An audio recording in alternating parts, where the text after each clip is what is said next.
Oh, God.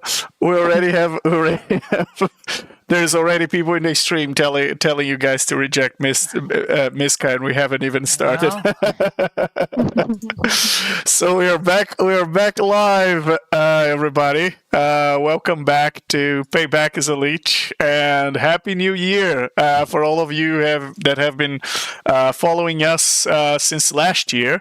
And I should mention, this year we have a bunch of new content that we're coming out in this channel. There's a number of surprises. So if so far you've been liking this content, make sure you subscribe to the channel so you're notified every time we're releasing. There are going to be new campaigns. There's a bunch of new types of content I'm excited about.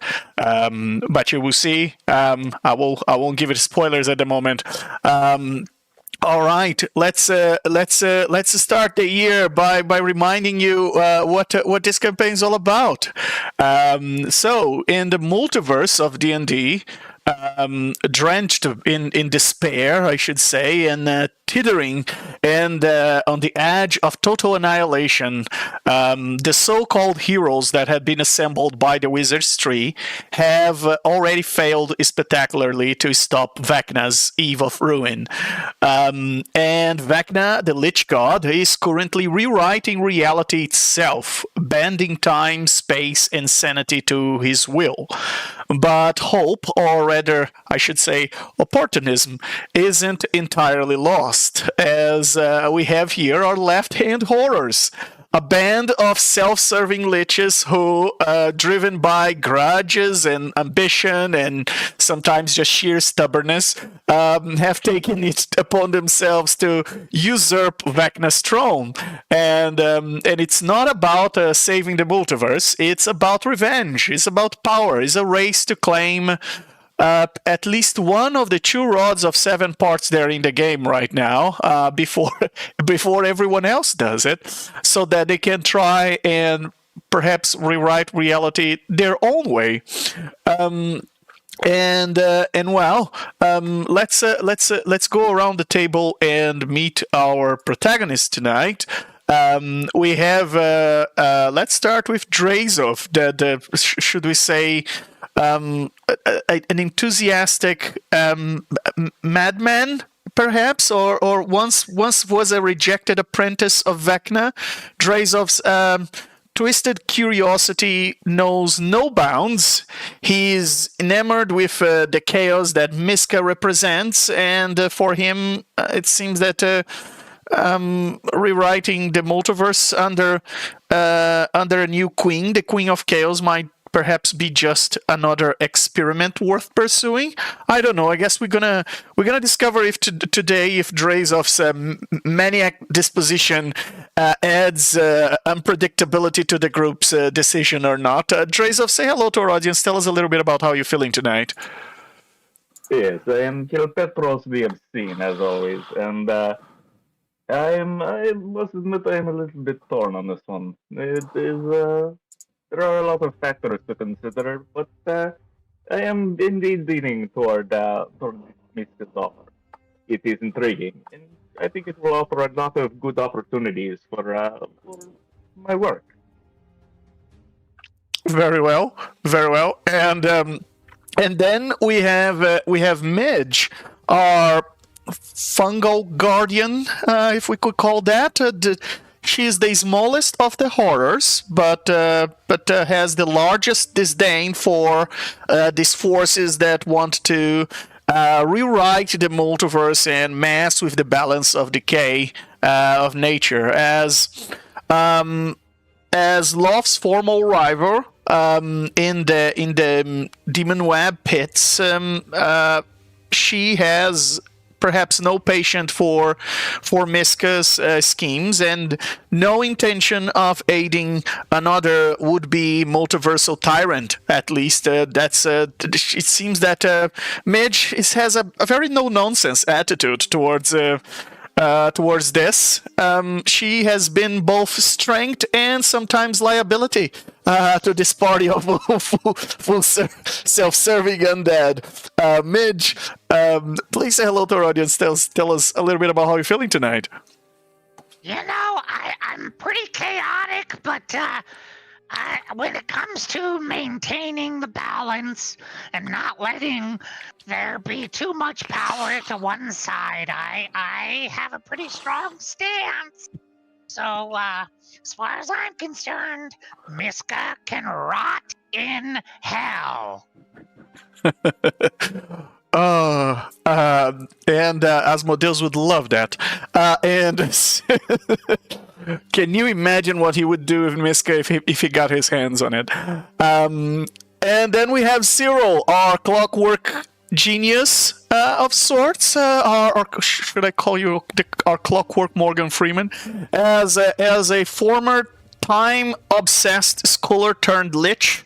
Cyril's mind is a web of plans, calculations, and I would say regrets. As he has both the wisdom to see the bigger picture and the stubbornness to argue with fate itself. And of course, Cyril's trust issues are also legendary, as he lost his wife to Vecna after trusting the Lich god, and right now I should say, do you remain indecisive about the party's latest dilemma, Cyril? Say hello to our audience. Tell us a little bit about how you're feeling tonight. Hello. Feeling good tonight. Regarding being indecisive, I do still think we need the rod, regardless of where it's going. I think Vecna needs to go down for the tragic death of my beloved wife. So I will side with that. Very well. And then we have a special guest tonight. A prodigal daughter returns. Necrolumpa, our blade singing wizard. Prodigy, once a prodigy, apparently in one of the timelines, she is an apprentice of Vecna. However, this Necrolumpa we're meeting tonight is the one that originally started this campaign in the original timeline, and she has, the party has bumped against her coincidentally in the Web's Edge throne room. As a once proud blade singer, she has been corrupted by the entropic energies and the foul magic of Vecna, and she now walks as a wizard of immense power and even greater misery. Greater mystery. As let's not talk about about everything she lost by having turned to Lich, because she already carries that burden on her shoulders every day of her undead life as a Lich, and that's one of the reasons why she has no love for Vecna, but seems to be carrying in her agenda a revenge towards him, a long and well-planned revenge. And Necrolumpa, say hello to our audience again. Tell us a little bit about how you're feeling tonight. Hello, hi everyone. Can't wait to defeat this cheeky Miska. Yeah, I don't like her. Very well. I guess cheek is the kindest way anyone has ever referred to Miska. And also The we have... proposal she made. Yes, indeed. Then we have Krieg, who is running a little bit behind. But to introduce the character, Krieg has a he's a bard of bitter and very comic ballads. Some of them can be considered parodies of Another World's successes. And Krieg is a tragic comic history. He continues as he finds himself somehow reunited with his old ally, Necrolumpa. This spectral bard that has two versions of himself walking with the same party. He channels his resentment and hauntingly beautiful melodies through his wry humor and can't mask the existential dread of realizing that his timeline has collapsed now into the second one, and perhaps everything they've been doing may have been in vain now that he finds himself in front of Miska. There is another character I should remind the audience about, which is the patron of this left-hand horrors, which is Volkar, the freethinker. He was once Vecna's second to closest ally, losing only to Kaz. And Volkar turned on the Lich god after glimpsing the price of his ambition, or perhaps there's more to be said there. He's the party grim yet forgetful yet charismatic strategist, wielding unmatched necromantic power as a cleric of Nerul himself, with a tongue very sharp, enough to, shall we say, to make a devil's blush. Volkar's history with Vecna is both an asset and a liability to this party, but he so far is indispensable and has, at least, if you can say that, some of the loyalty of these members of these parties, as long as their interests are aligned. He is a indispensable indeed, but dangerous leader, as he's been, and so far he's been absent from this mission. As there are two versions of Volkar, they are currently sitting in the Sanctum in Sigil, with two of the three wizards, Illustriel and Tasha, and they are trying to, I guess, figure it out, what is going on,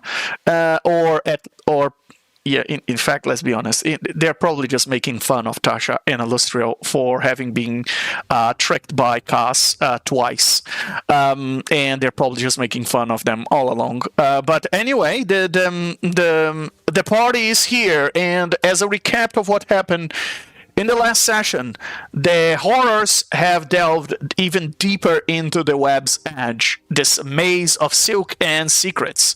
The war room of Love, the Spider Queen, a secret war room.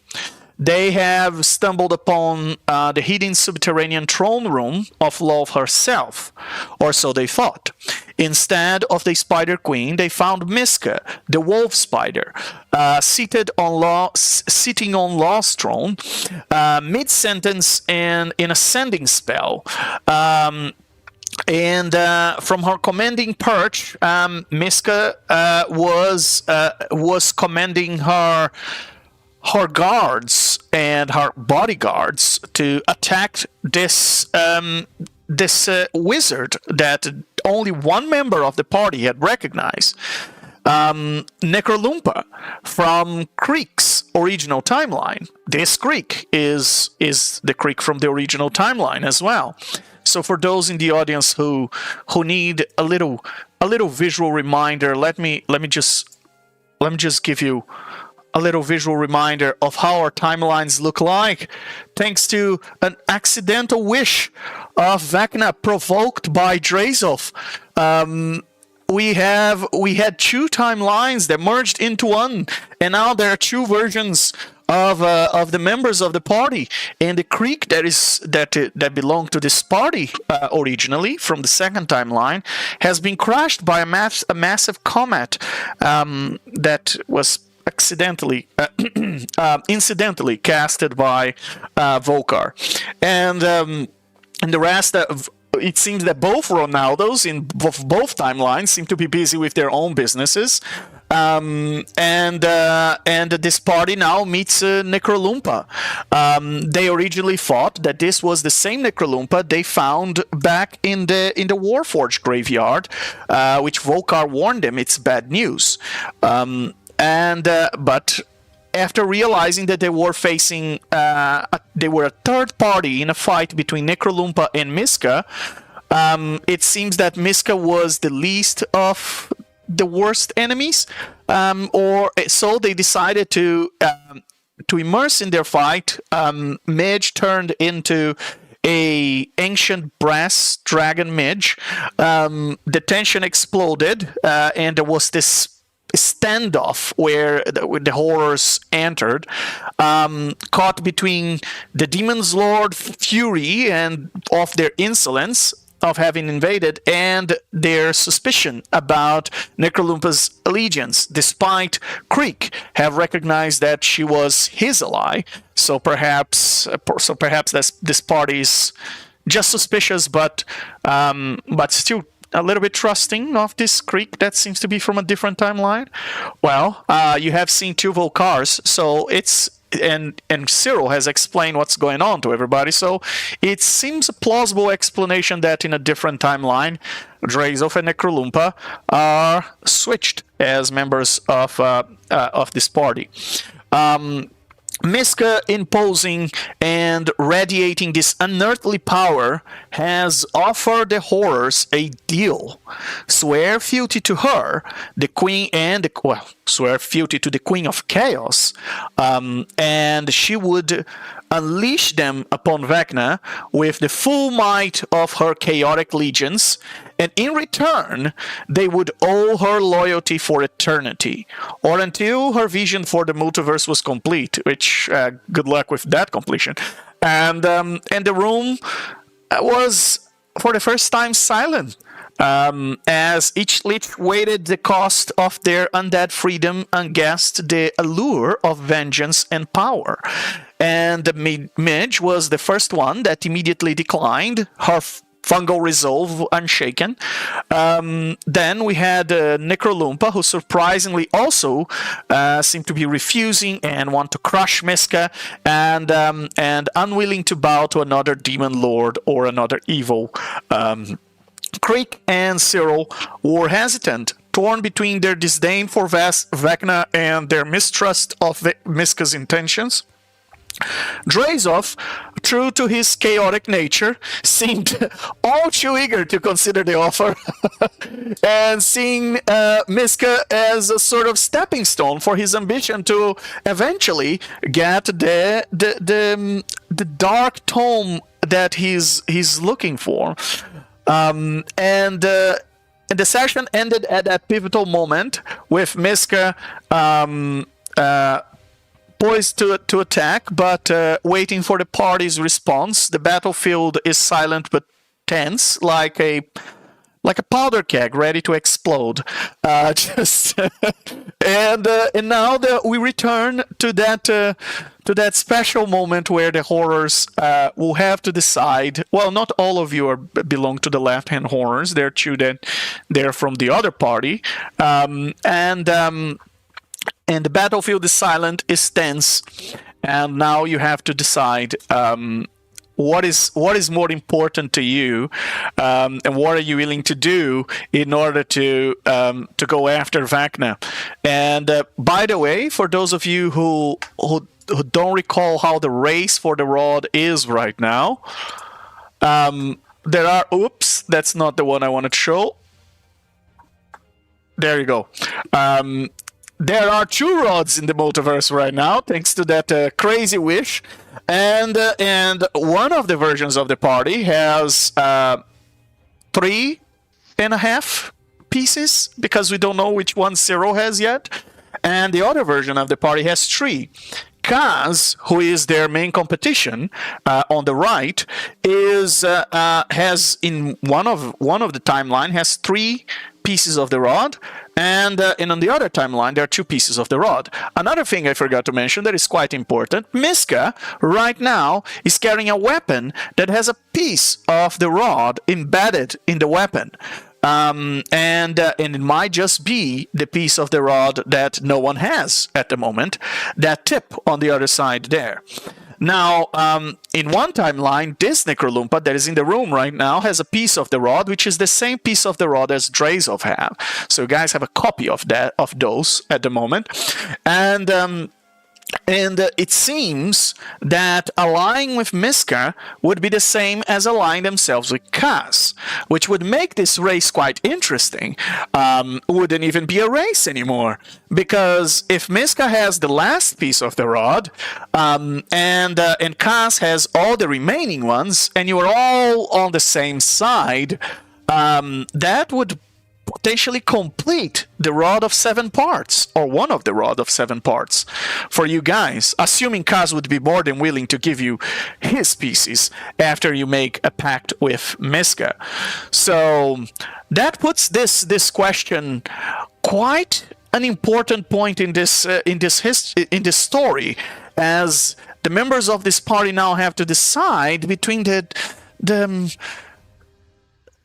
shall we say the allure of completing the rod potentially, or uniting with an enemy, joining forces against a common enemy, Vecna, or perhaps are they too pissed off with Kaz and Miska, and they are not willing to do so. I guess we'll see now. And let me bring you guys back into the throne room where we left off the last time. Now this map is gigantic, but I'll try to show our audience as higher zoom as I can. All right. So with that, here we are, guys. I'll give you out of combat, out of initiative, a few moments to discuss among yourselves. What do you want to do?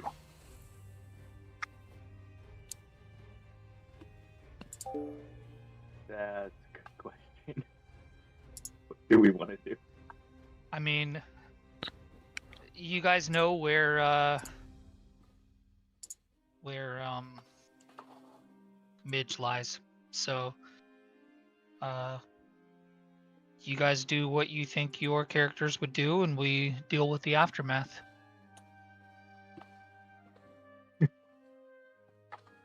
I mean, I don't know how else to say it. I'm not going to tell you guys how to play your characters. Just make for a more interesting story. I think Cyril would side to tell how to try and destroy Vecna with the rod, or wrong that has been done to him.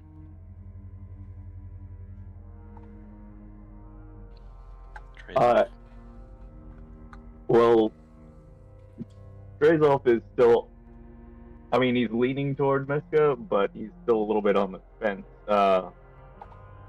Got a few questions he's gonna need answered. Yeah.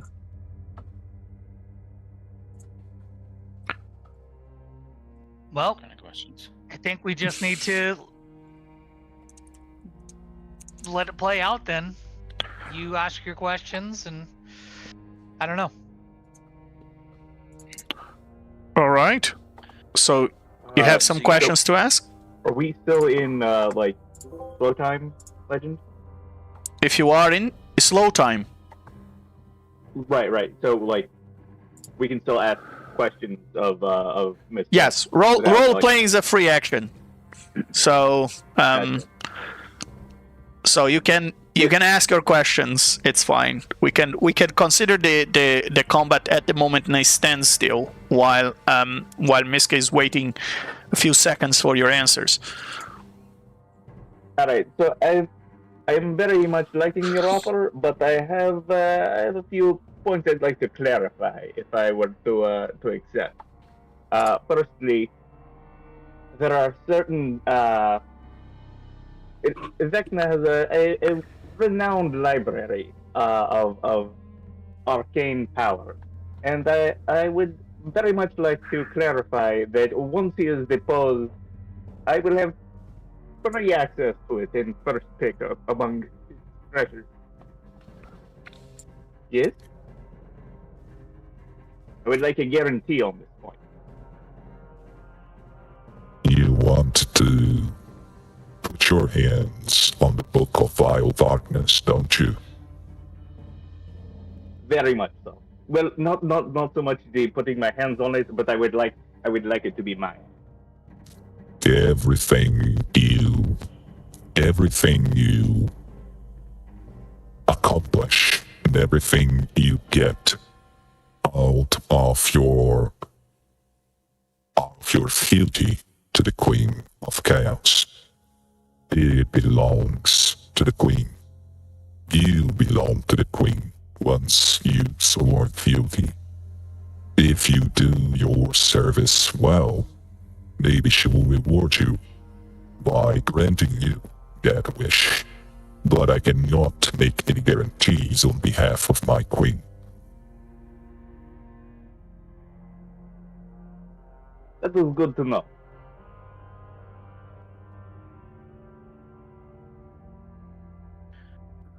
I mean, if it's not a guarantee, how do we know that you won't betray us as soon as we've given you what you want? You won't? How do I know you won't betray me as soon as you get what you want? I mean, look at us. We're a group of honest people.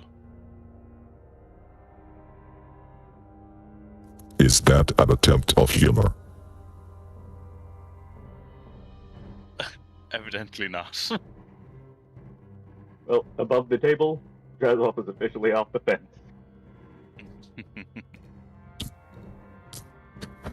What side is Drowsov leaning towards? He's no. This is a no for him. He's not guaranteed that book. He's not going for it. Yeah, I mean, the fact that it's not a guarantee as well is kind of leaning me the other way. I mean, we're already on a path that we have all mutually agreed on of, you know, destroying Vecna to a degree or righting the wrongs. Whereas this isn't a guarantee, so I mean, Cyril could be swayed either way, maybe. Well, the only thing I can guarantee you is that if you decline, I will be crushing every single one of your phylacteries, and I will make sure your existence is erased from any version of the multiverse. And after I defeated and destroyed Vecna in his ambitions, and I rewrite the multiverse to the Queen of Chaos image, I will make sure there is no trace of any of you in it.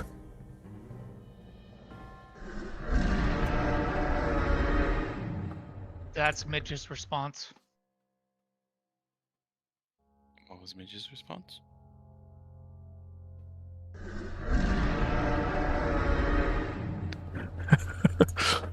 A massive roar. Oh, Yes. it did not come up for me. It was an ancient brass midge response. Why is it that every time people meet me for the first time, they always want to destroy my phylactery and wipe me from all they ever talk about? I'm starting to think it might be me. Well, so I assume that you are declining the offer, all of you. Midge is declining. All right. Yeah, I As, mean, if I needed to repeat that. Yeah. Sounds like Cyril's the only one who is non-committal at this point. yeah, I'm only just thinking. I mean, it's not guaranteed, and I mean, This course of action seems illogical. Why would you decline an offer to achieve your objective in the most efficient way? And it seems that it's just a free offer for power. And the other alternative is mutual destruction, or at least unilateral destruction. Third, why? Could any of you explain to me logically why is this not a no-brainer decision? because it's not a guarantee, whereas the left-handed horrors are on a path of mutual agreement with each other for the common good of one another. I am sorry, I am a war machine, and I have had several generals from the Warforged army previously leading our troops across the lands of Eberron.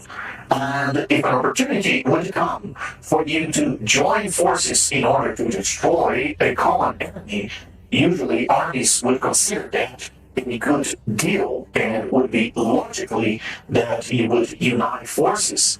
It seems illogical that you would continue to fight a war in several fronts, simply out of lack of guarantees.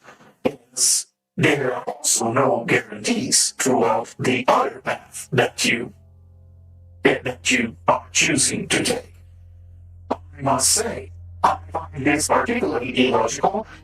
I myself, as an independent in mind, might actually take this skill, as this guy has a lot of knowledge that interests me.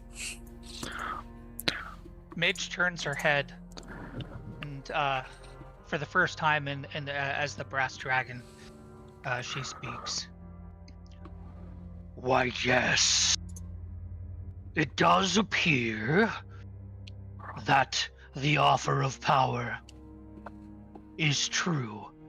However, it is a false pretense of power, because they are asking for allegiance to this goddess of chaos, which is, in fact, relinquishing our power of independence.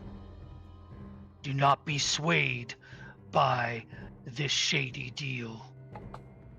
We know what we need to do, and that is defeat Vecna. That goal can be accomplished regardless of whether we align with Miska or not. The difference is we give up our freedom if we align with Miska by aligning with someone else and giving up that power. I, for one, will not yield to Miska. Again, I don't really know about all of that. That seems like a lot, but I'm in this for a book, and if I'm not going to get the book at the end, then what is even the point?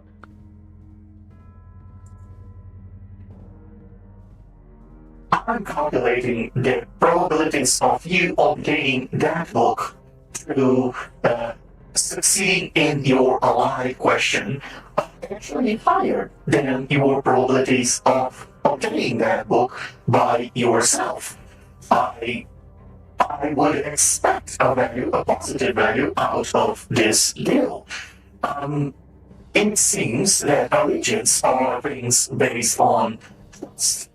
And as I understand, none of you has honor or trust. So, as liches, and therefore, this allegiance should not be enforceable. It should be an easy deal to take, and then backstab him later on. And as Landro says that out loud, it echoes through the room and you can see a reaction in Miska's face as it's saying that perhaps it's not enforceable. So if Midge were near to Landro at this point, Midge would reach over and swallow Landro. Just want you to know that. I think Drazloff is actually gonna send a mental note to Kvazl to have him reach up and try to muffle him with his little bat feet, claws, whatever. But because he's a crystal, it doesn't actually do anything. And he tries to shut up Landro, but Landro is discussing this out loud, and it's echoing through the room, and you can see Miska's reaction as it's looking to all of you. Indeed, enforceability is a question. You guys asked me the last time. Is there going to be a contract? There got to be a way that he's going to enforce this, right?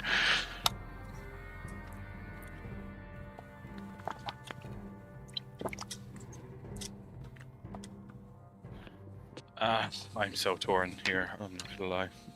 I'm so torn.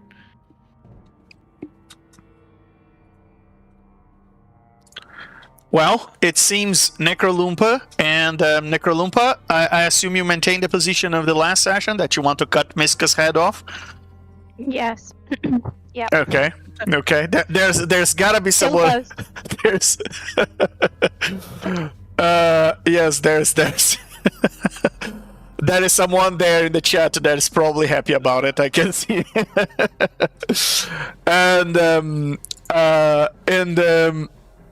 and Midge. So we have two nays and no yay so far.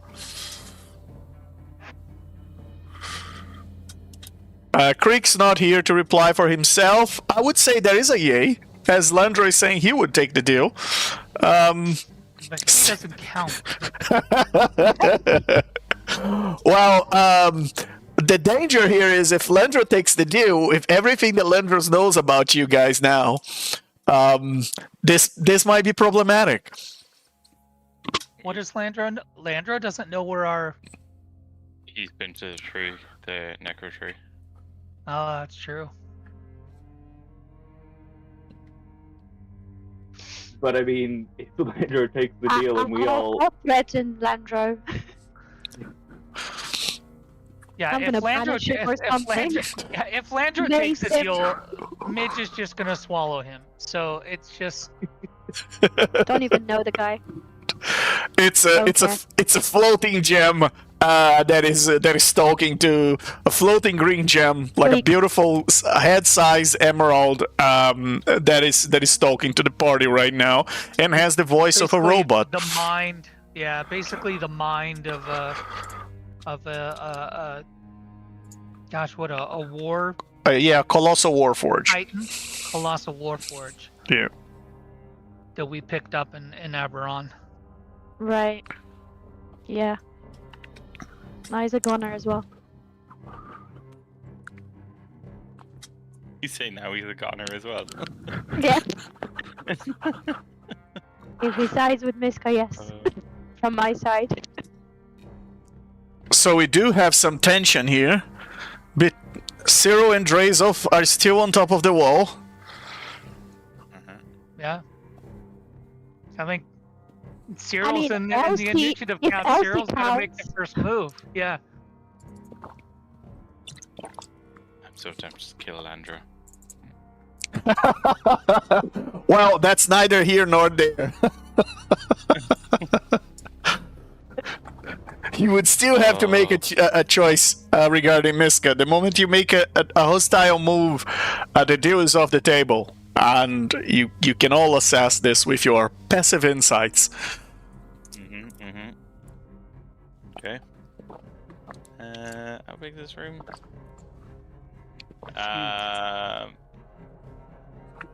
Okay. I think we've all made our decisions. Yes. I don't know. I Appraisal? still haven't heard a decision from you yet. I know. Appraisal? Yeah, Drazov is currently leaning toward no. All right, so Okay. Drazov is, should we say 51% no? Yeah, put it out there. All right, and Cyril, what is your percentage no right now? My percentage no is 51% as well. Why not? Okay. While Landro seems to still be willing to take the deal, assuming there's someone on the other side to hold the deal.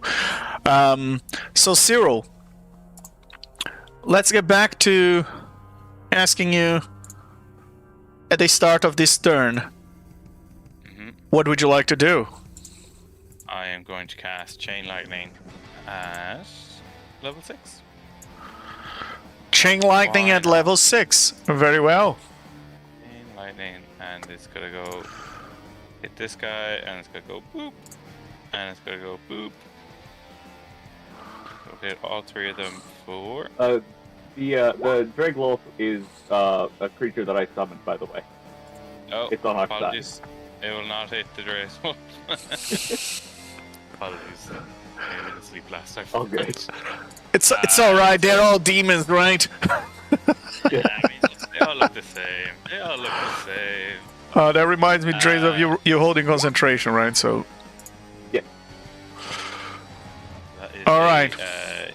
DC 19 dex or 38 points damage. Wow, that's such a low roll. All right, and as you attack Miska, as a reaction, Miska will attempt to counter spell. Because of course. Because of course, yes. And it's with.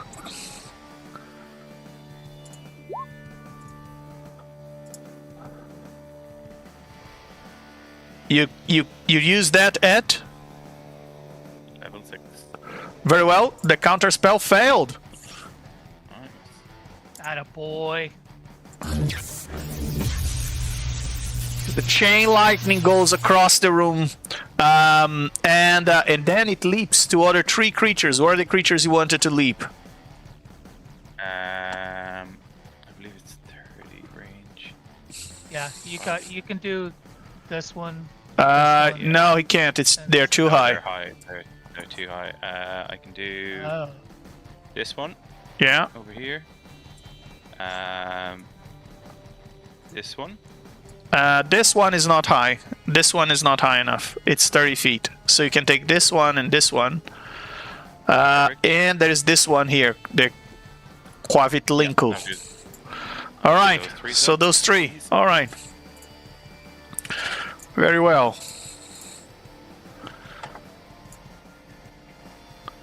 That's a dex save DC 19 to avoid 38 points of lightning damage.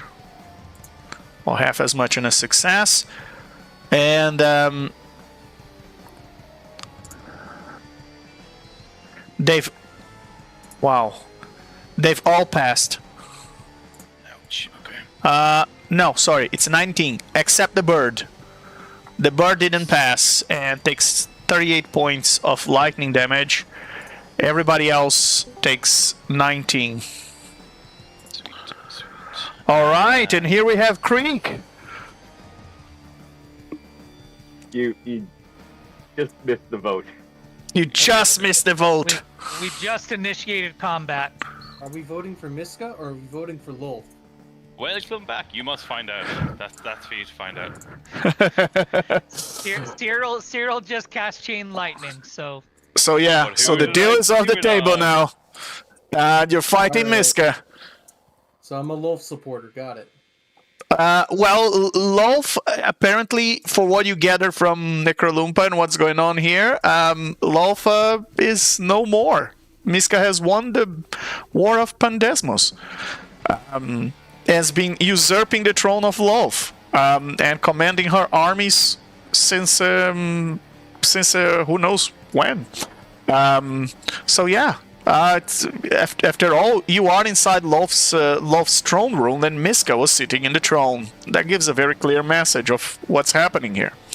And there is a possibility there are 2 Miskas as well. Who knows?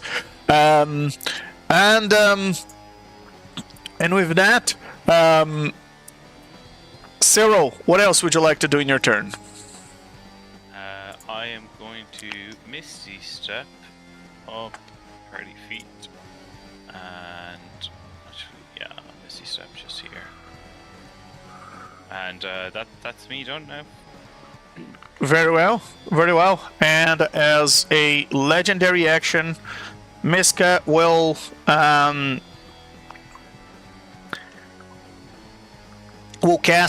attempt to cast Dominate Monster on Midge. Always good to dominate a dragon. So Midge, you gotta do a Wisdom save, DC 21. I'll use my inspiration. I hold on to it. I'm going to use Conversion Future to guarantee a pass here. You don't have to.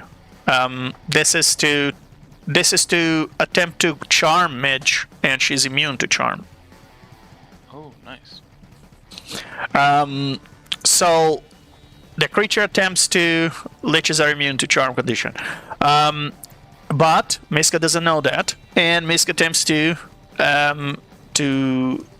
control you, Midge, and even though you failed, nothing happened to you, and you see Miska's frustration. And it's now its turn, and oh boy. So here comes Miska is going to advance through the battlefield, climbing through the sides of the walls as it comes to Cyril, the one who dared to cast lightning on Miska. And unbroken attack of opportunity from the Dragawall? And from the Loompa, no? No, it doesn't. And it does not, in fact. As it moves through the side and passes through the side, and then comes from underneath the suspended bridge and just appear by your side, Cyril. And with that, it will make one of the heads of wolves that it has is going to attempt to bite you, and that's for a 25. That will hit. Very well, and you take 13 points of piercing damage and 33 points of poison. I assume you are either resistant or immune to poison. For Immune to poison. So just, and I'm assuming the piercing is magical because it's Mishka. Yes, correct. Yes, yeah. So just 13. All right. So that's 13 points of piercing damage, and and here comes two attacks with its trident of chaos. So the first one's a 32, and the second one's a 27. And they're both going to hit for a total of, this is 23, 48 points of piercing and force altogether. And you gotta do a strength save for me, or you're going to be pushed 15 feet away. Oh. What's the DC save? It's 21. So I need a nat 20 here with my -4. Okay. For this, I will use Convergent Future to pass, so I don't get pushed off the edge. All right, very well. You use your Conversion Future. It's a good thing because you are currently with 1 point of exhaustion. And yeah, correct. That black dot is the 1 point of exhaustion, right? Or I'm confusing myself. I think that's the wish stress because we're Is the immune wish to- stress? Thank you. Yes, that's not the exhaustion. It's the wish stress. I knew I had. All right. Okay. So with that, Miska concludes its turn, and as a bonus action. Oh no, it has a bonus action.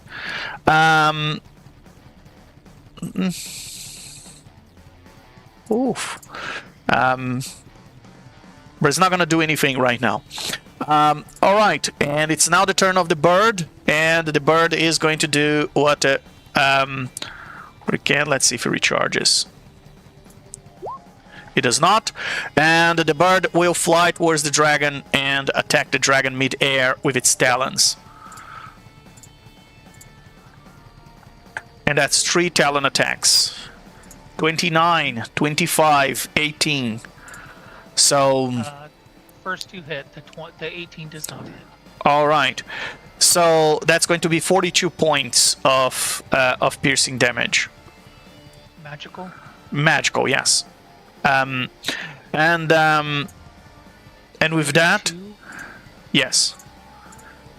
Okay. On a normal day, this wouldn't be magical, but these are summonings, so they are magical. Yeah. And with that, Creek, what would you like to do? Hold on. I'm gonna take a legendary action. All right, go ahead. In response. Very well. So in response, let's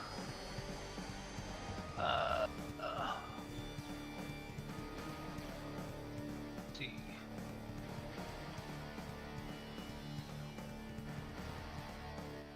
I will take a tail attack. Very well. On the Okay. So I can't roll from the. I'll have to do it. If you click on the token, you should be able to see the buttons on the top left. I forgot about that. I forgot about that. Yeah. Whoops. Is the L tail attack? Yeah. L detect. L tail attack. No. Oh, crying out loud! It's just the tail. Yeah. Just they created a button just to put the text there. Very well. That hits 12 points of bludgeoning damage. And all right.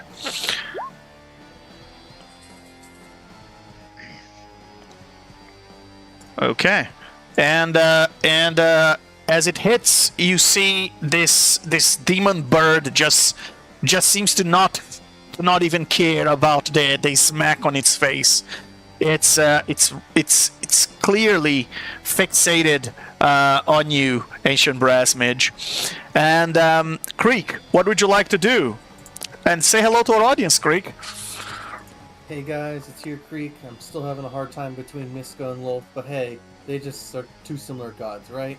All I know is I'm on my side with these guys. Very well. But ultimately, you were right all along, as you were saying Miska while coming over here. You were right. This ultimately is Miska. Incidentally, is Miska's throne room now. I wonder if I can get Miska to sign my guitar before we kill him. You can always try.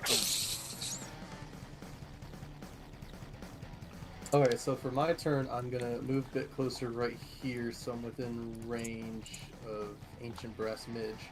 Okay. I'm gonna Bardic Inspire the Dragon. Okay. Sadly, I don't know any dragon songs, but I know the best thing to say to a dragon is their pride. So as a Bardic Inspiration, I say, strike them down, Ancient Brass Midge. We may not be in the right, but I don't care. In battle, it doesn't matter who's right, it matters who's left. And very good, Creek. You get yourself some inspiration out of that, and for those words of wisdom. And Midge, you owe me a concentration check. Oh, I do. Yeah, that's right. DC 13. Should be easy enough. Nope, got to use my inspiration. A bardic inspiration or no, a heroic. I'll use the heroic. All right. Now I'll use the bardic. What's the It's a D12 die, on that, Craig? D12. Oh, good golly. Otherwise, oh! I give you my inspiration for your D20. Okay. The one Legend just gave me. Very well. Okay.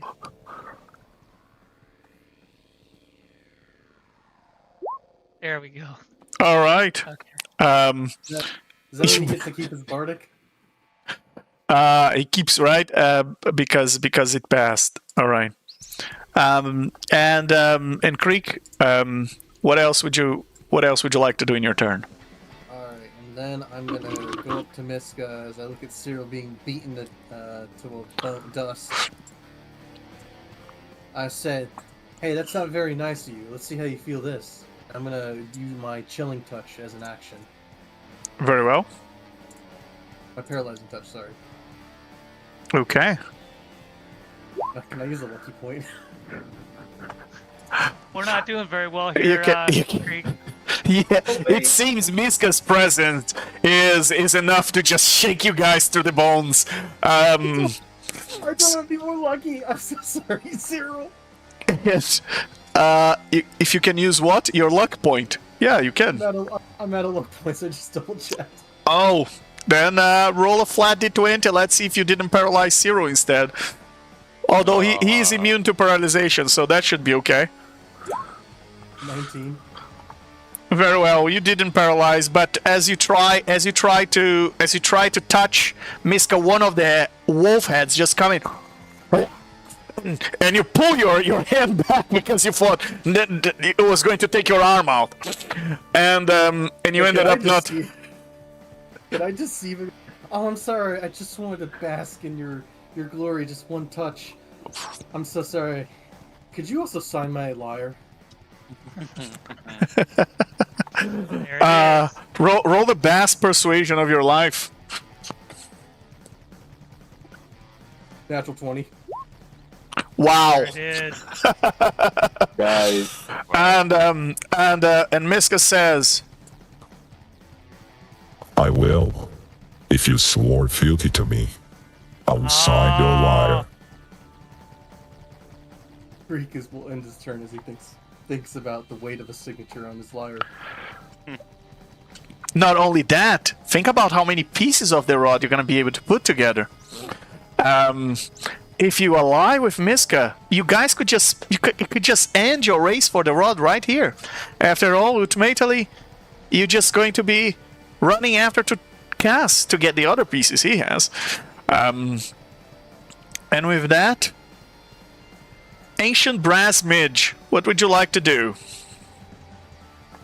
Well, first, she's gonna do her second legendary action after Creek's turn.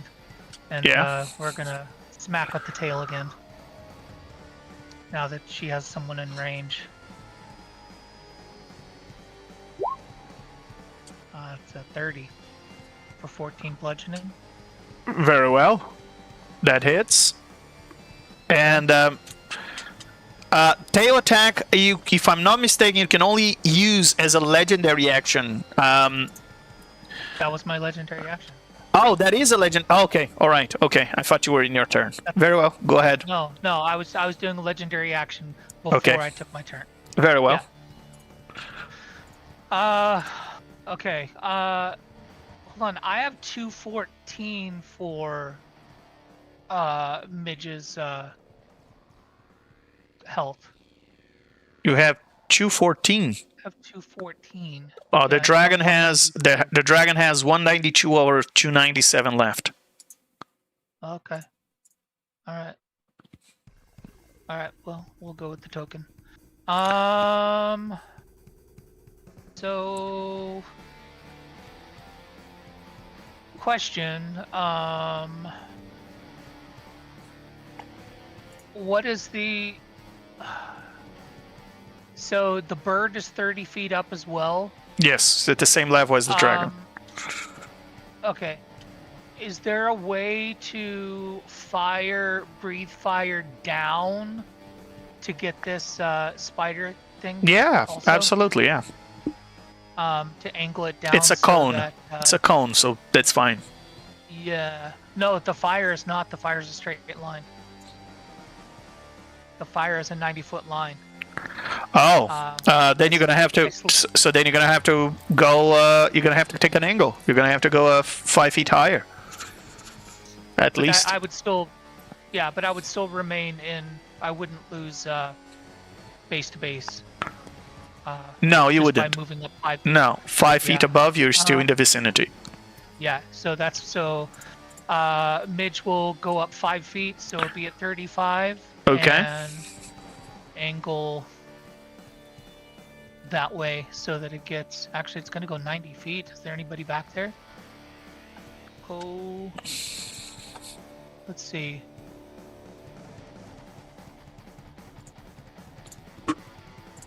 No, it's just going to be those two. Yeah, 90 feet is gonna just be those two. Yeah, I've seen. I had to zoom back out. All right. So fire breath. Let's click on my token. And here we go. So it is a DC 21 dexterity saving throw, please. Very well. I didn't roll the damage, but I guess I'll have to do that. I did. It's 56. Oh, it didn't show up. No, it's in the box. On my page. It's in the box of the fire No, breath. that's the standard. That's not the roll. That's just the standard. The average is 56. It usually does roll, but you can roll 16d6 if you want. Please do so now. Yeah, because it didn't roll. It just that's Okay. in the written 16.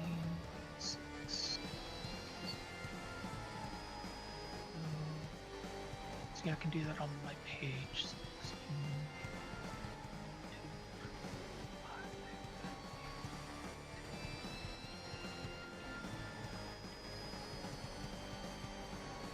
There's the roll.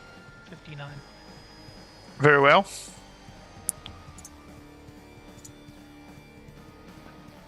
Okay. The demon below pass. The ego above the demon ego above the has Volgel has failed. Very well. As you look as you look at both creatures, you realize that if you just think in the back of your mind, these are fiends, and you're attacking them with fire. I know. I realized that after I declared the action, but it is what it is. Very well, and they seem to be have taken damage though. Some of their hairs and furs and feathers have been burned, but not as much as you would expect. Okay. What else would you like to do? I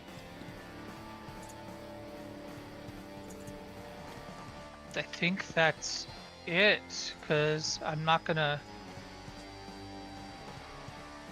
Yeah, because that was my action. There's no bonus action. All right. Let's go ahead and do Frightful Presence, because it doesn't say that that's an action. It just naturally happens. Okay. Each creature of the dragon's choice within 120 feet. Haven't you done that the last session, or not yet? No, I didn't use it yet. I haven't. Go ahead. Yeah. So, Frightful Presence. They should catch everybody in the room. Yeah, it will. It will catch all the creatures in the room. Yeah. So it won't be any of the allies of the dragon's choice. So it'll just be Miska and his minions. And Landro. Give me a roar, Midge. Landro is part of this as well, because I don't like Landro. Landro is not a... Landro is a sentient object. Damn it. Okay. So this all the creatures in the room except Miska seem to have failed this check, and they seem to notice your presence and they feel frightened by it, except Miska. And as a reaction to that, Miska turns around and sees, she smells the fear into the room and says, "Don't you dare fear the enemy. Troops, I don't want to smell your foul fear. I want to smell your blood in the battlefield." And as Miska says that,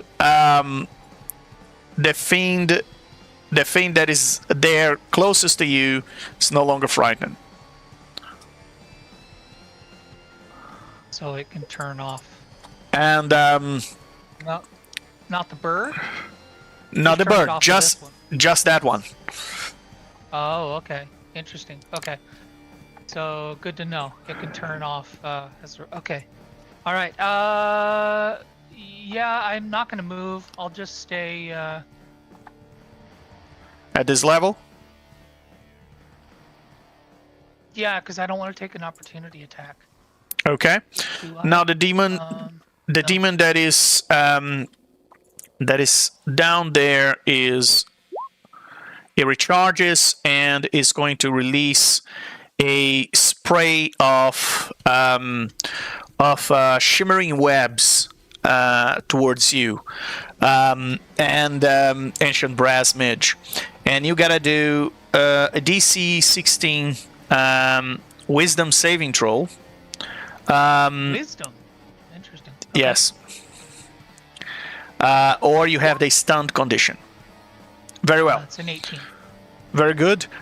You've passed, and you are outlined in this glow. Remember that glow that this creature put it on you before? It's still there. Yeah.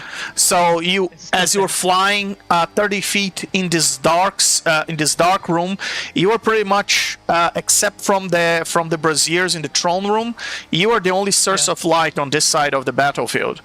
It might be doing that Kind to. of like fairy fire. Yes, exactly. So it might be doing that to mark you, for all you can tell. And now it's going to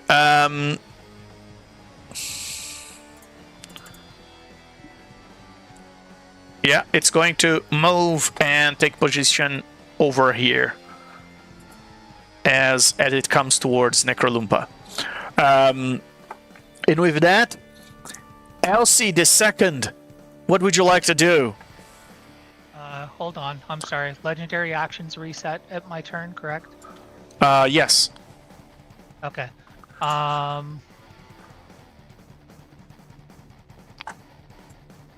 So I am going to go ahead and use 2 of my legendary actions to do a wing attack. Yeah. To try and knock this bird away from me. Okay. Where is it? Tail. Wing attack. So it's a DC 22 dex save. The bird passes. Okay. And Does it take half damage? it does not. It does not take half damage. No. Okay. Alright. Good to know. It just says it's either take 15 or if it doesn't say it takes half damage, doesn't take half damage. Yeah. I see that. All right. All right. Now Elsie can go. Elsie the Sorry. second. Thank- What would you like to do? Right. What's Miska's full name? Is it Miska the Wolf Spider? Yes. Miska the Wolf think I- Spider, legendary demon lord, master of battlefield strategy. No, you're joking. Is that her Yes. full name? Yes, leader of the hordes of chaos. Yes. Those are titled. And yes. Can you write that down for me, please? Miska the Wolf Spider is enough. What would you like to do? Okay, alright. So, I want to cast a wish. Okay, all right. Not holding back. Elsie casting wish. However, I have to tell you, Elsie doesn't have a 9th level spell slot because she cast for this No, battle. no. What does she cost? She cast on Necrolumpa. Oh god, okay, that's fine, but I think I have that thing where I can take the spell back, the spell slot, isn't it? What's it called? The they spell magic recovery, spell recovery. That's the one, right? Spell recall. The spell escaped my mind now. Spell recall? No, they spelled that a foresight. Wow, this was going to bother me for a long time. Yeah. All right, she cast foresight on. So Elsie cast foresight on Necrolumpa, and therefore she spent her 9th level. Does Necrolumpa have a boon of spell recall? She does. So Elsie does have a boon of spell recall. You're right. So go ahead. All right. So okay. All right. So let me try. All right. Let me. I'm gonna even lower. I'm gonna even lower the music here. As Oh, God. Okay. So I wish that Miska the wolf spider immediately, permanently turns into a harmless, adorable, 8-legged puppy with no combat abilities, a compulsive need to fetch sticks, an unyielding desire to cuddle anyone who comes near her. Oh my god. I wish that Miska. So let me get this. I wish that Miska the wolf spider immediately and permanently turned into an 8-legged puppy. Harmless, adorable, 8-legged puppy. Yeah, don't forget the harmless and adorable. Harmless and adorable. Well, without the ends, but yeah, commas between them. Just because I don't want to, Okay, is that harmless and adorable 8-legged puppy and what was the rest? Well, not end in between, but yeah, with no combat abilities. With no combat abilities. And what did I say? A compulsive need to fetch sticks. And unyielding desire to cuddle anyone who comes near her. Compulsive need to fetch sticks. Yeah. And the desire to cuddle. Cuddle. Yeah. Oh. I love that you keep calling Miska her. I'm sure that just drives him crazy. I don't think it makes a difference to a demon lord. I know. Whisker the wolf spider, come on. Legend, you've got to give him inspiration for that. Drake, don't care, he's right next to you. For what? Come on, you've got to give him inspiration for that. Whisker the wolf spider. The wolf spider. Whisker the wolf spider. Oh, you got inspiration for that. That was a good one. Yeah, that's brilliant. All right. Okay. So, I wish that Miska the wolf spider immediately and permanently turned into harmless and adorable 8-legged puppy with no combat abilities and compulsive need to fetch sticks and desire to cuddle everyone who comes near her. Is that correct? Yes, correct.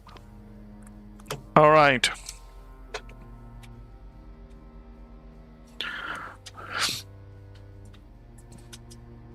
Give me 1 second. Okay. Don't take too long. Quite curious.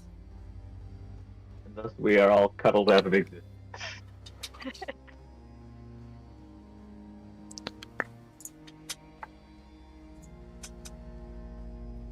Very well.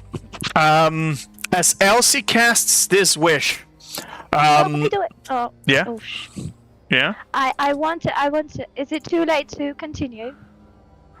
To continue what, the wish? Yes. Not the wish, but to do something like before the wish. What else would you like to do in your turn? Meta magic subtle spell. I completely forgot, but this is really what I wanted to do. A roll persuasion against the DM. Oh no! A DC 18. Oh god. Okay. Wait. Where do You're a I sword. You've got good charisma. You're a sorcerer. No. You got bardic Wait. inspiration. Oh wait. Okay. That's just a custom roll. That's her You do. simulacrum. Oh, Wait, what? What do I Does need to does roll? simulacrum not have modifiers? The simulacrum does have I modifiers, just same as rolled her. a d20. Wait, what was I supposed to roll? Persuasion. Persuasion. So sorry. Wait. So have +1, so that's a 6. Oh, God, that's so bad. So no subtle spell. Which means it all bends on a roll now from Miska. Miska is unable to counterspell that wish. He didn't see it coming. And suddenly, as the wish echoes through the room, all the attentions of every creature in the room turns to Miska. And it seems like the perfect timing for us to take a little break. So you can go find yourself a token. To keep the audience hanging on a cliffhanger as we go. It's time to play Who is That Demon Lord? And good luck to you guys deciphering who is this Demon Lord. All right, everybody, and we'll be back in 10 minutes to show you the result of that wish. Perfect. Okay. All right, is everybody back? Yes, sir. Yeah. Very well. Have you discovered which demon lord this is? No idea. Is it It's a Wolf? blob. No. My best guess is that like flesh balloon guy, the like chrysalis one, but I don't think that's right. This is the reason why so many people hate the frost giants. Is the responsibility of these demon who corrupts the frost giants into becoming evil. This is Costiti. Ah. How could you guys not Costiti? Costiti. Gesundheit. Sounds like Costiti. Gesundheit. Costiti. So yeah, Costiti is a demon lord that corrupts the frost giants, and it's one of the reasons why frost giants are so hated, because he make them mad and savages and focus on the hunt. All right, I'm sure you guys are all interested in this and not at all in the resolution of the wish. So yeah. Let's go back to the throne room as Elsie II has just casted a wish, asking to turn Miska, the wolf, the threatening wolf spider, into a beautiful little Whiska the wolf spider puppy. And Miska tried to counterspell the wish, but it was a bit too late. And in fact, standing in front of you guys, there is this adorable Oh, Oh god. So cute. oh my gosh. It even has spider legs. Oh my gosh. Wow. That's let's brilliant. let's zoom in so that the audience can see Whiska the wolf spider as it stands there. Now, a puppy of Miska is of course about the size of you guys, but it's still so cuddly, and it's a medium creature, but look at those eyes. Aww, it just looks so cute. So does he sign with his paw print then? Yeah, you can definitely ask if Miska is still gonna sign to her. Does that staff fall to the floor? That the trident of chaos does fall to the floor, and and it has a piece of the rod embedded in it. And the moment Miska is no longer in the room, you notice a shift of attitude in all the other spider fiends, as they were already frightened of ancient brass mage, and now all of them just look at each other and just say, "What happened? They transformed. This is a wizard, for one, that works for Vecna. We must go. We must prepare for a master's return. Midge is Leave. going to just Retreat." roar and say, "Flee now, or meet your doom." I'd like to roll an intimidation, if possible. Very well. Roll your intimidation check, Midge.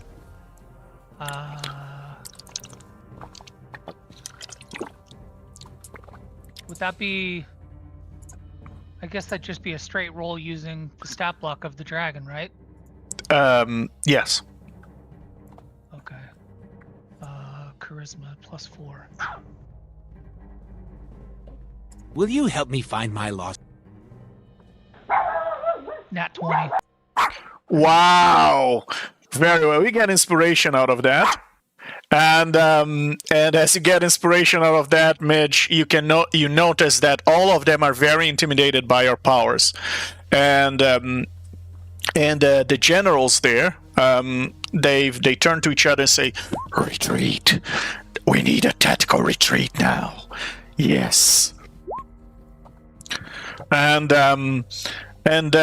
yeah, you've it seems that they will retreat, and one of them says, "Take the master," and all you hear is as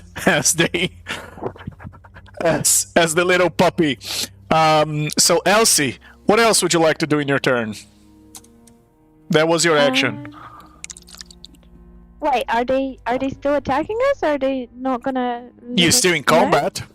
Oh, we're still in combat. Well, yeah, for the time being. Unless you don't want to attack them. You want to just let them leave.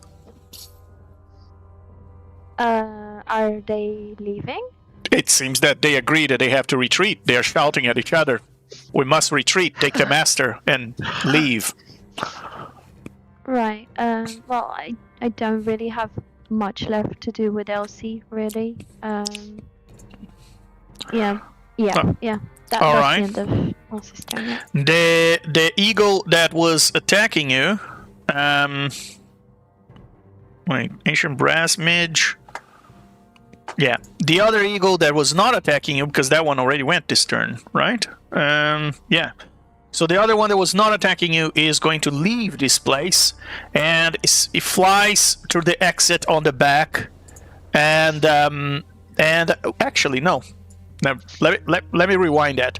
It doesn't. It tries to fly into the exit on the back, but before it can reach the exit, because of the new shape of Whisker, both summoned birds disappear from the field. And with that, Necrolumpa, what would you like to do?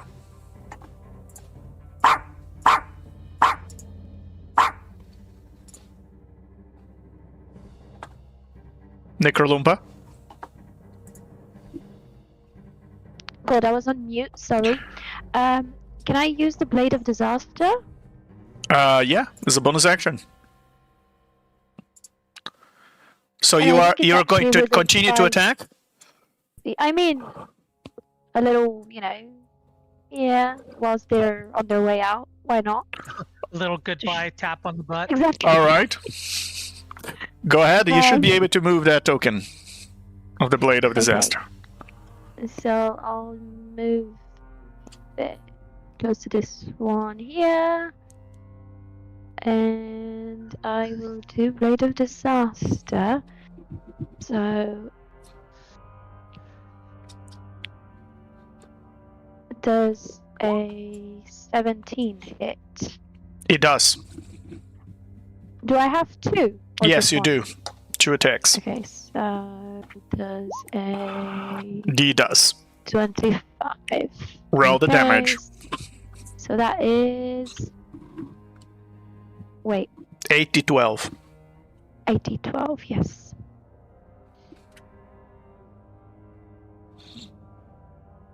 Alright. 55. Very well. And that blade of disaster slashes that spider fiend in half. Oh, And sorry. and you hear the monster just and as it's all the gooish from its body just spread to your foot, Necrolumpa, and Do I the still have Yeah, go on, sorry. go ahead. Do I still have my action, or was that the action? That was the bonus action, right? It's a bonus action, yes. Okay. I guess let's move to the next one. Which is this one here. Yeah. And I will booming blade with my. Is it the last whip? I haven't. Yeah. Necrolumpa. You have advantage because Blade is brilliant because it's gonna leave. and it you have advantage because of the Drygloth. Yeah, 30, that hits. 20, Yeah. and I think I have another one. A 19. All right, both hit. Roll damage. Okay, so let me see the damage. So booming blade is 3d8 plus the 4d8 times 2, so 8d8 plus 6, right? Yeah.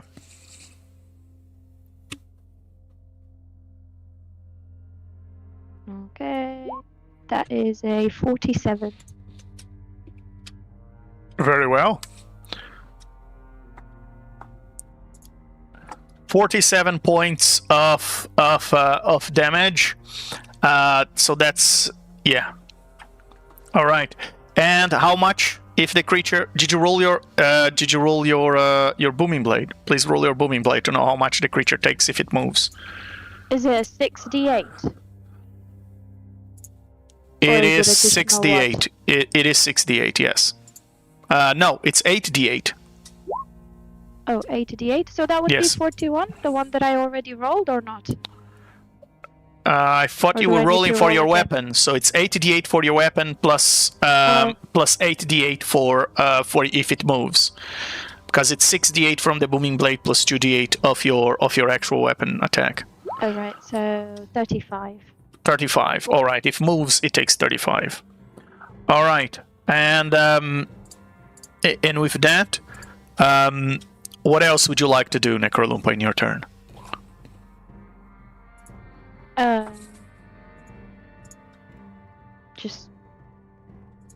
Just tell him F off.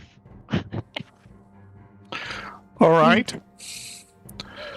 And with that, the creature that is being attacked by you is going to indeed move and is going to take 35 points of booming blade damage as you hear the sound of the thunder from the booming blade just echoing through this entire place. And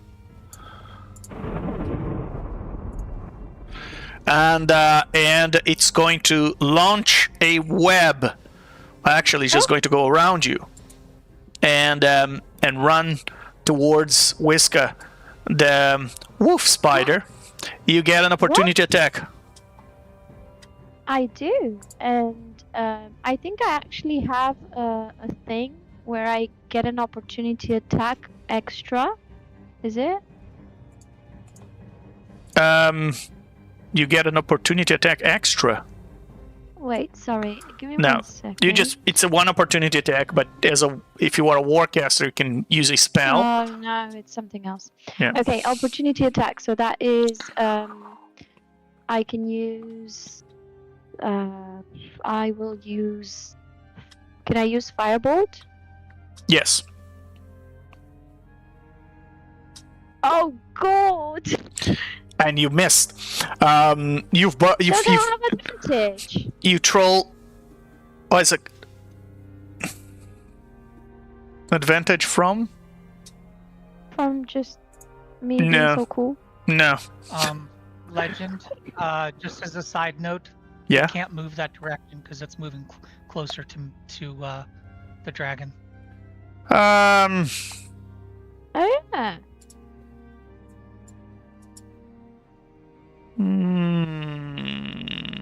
It's got to go the other way.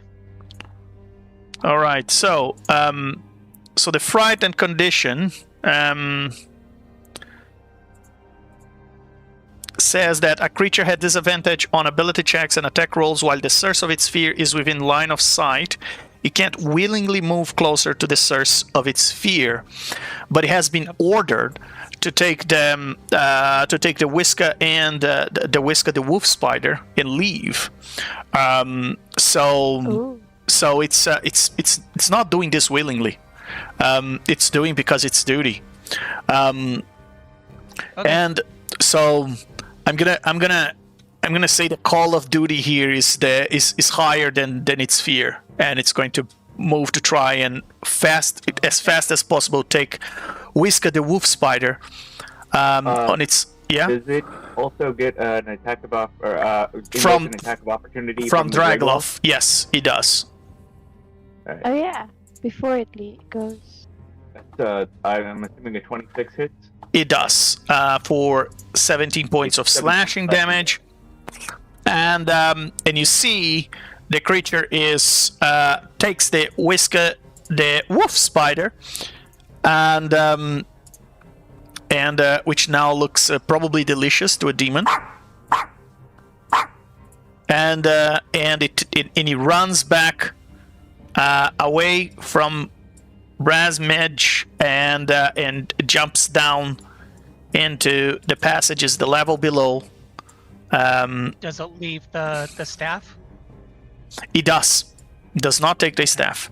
It just takes Miska. That was its order, and it has it drops from here. And it's gonna dash as an action, so it should be able to get to that door over there. So this was 10, 15. Yeah, it will get there.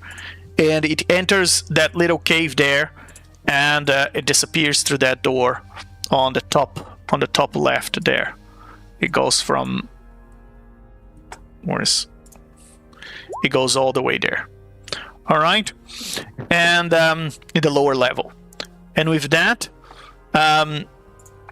the other one is going to do exactly the same, and is going to move. Doesn't have Booming Blade anymore because there was already another turn of Elsie, and it takes an attack of opportunity of Elsie. Sure, why not? Okay. I will try the firebolt again. 29. That will hit, yes. Bad roll, 17. Okay. So you hit the spider for 17 points of fire damage. The creature doesn't even notice as it jumps out of the platform into the lower level and heads towards the same hole where the previous one went. And just like that, it seems you are out of initiative. And the next thing you hear is the voice of Landro saying, Yes, of course. Just being hypothetical when I said I was going to ally with Miska. I am clearly your ally, and I intend to fulfill our agreement to the letter. Midge flies over, and Midge is going to use a tail attack on Landro to try and knock it off the platform. He has hovering speed, so it's immune to prone. Still gonna do it though. All right. Gonna do it though. Fair enough. Just as a 17 bludgeoning damage. Very well. And She just an ancient brass with her midge tail. smacks Landro out of the platform. He floats there in midair and says, Yes, I deserve that. Shall we call it even now?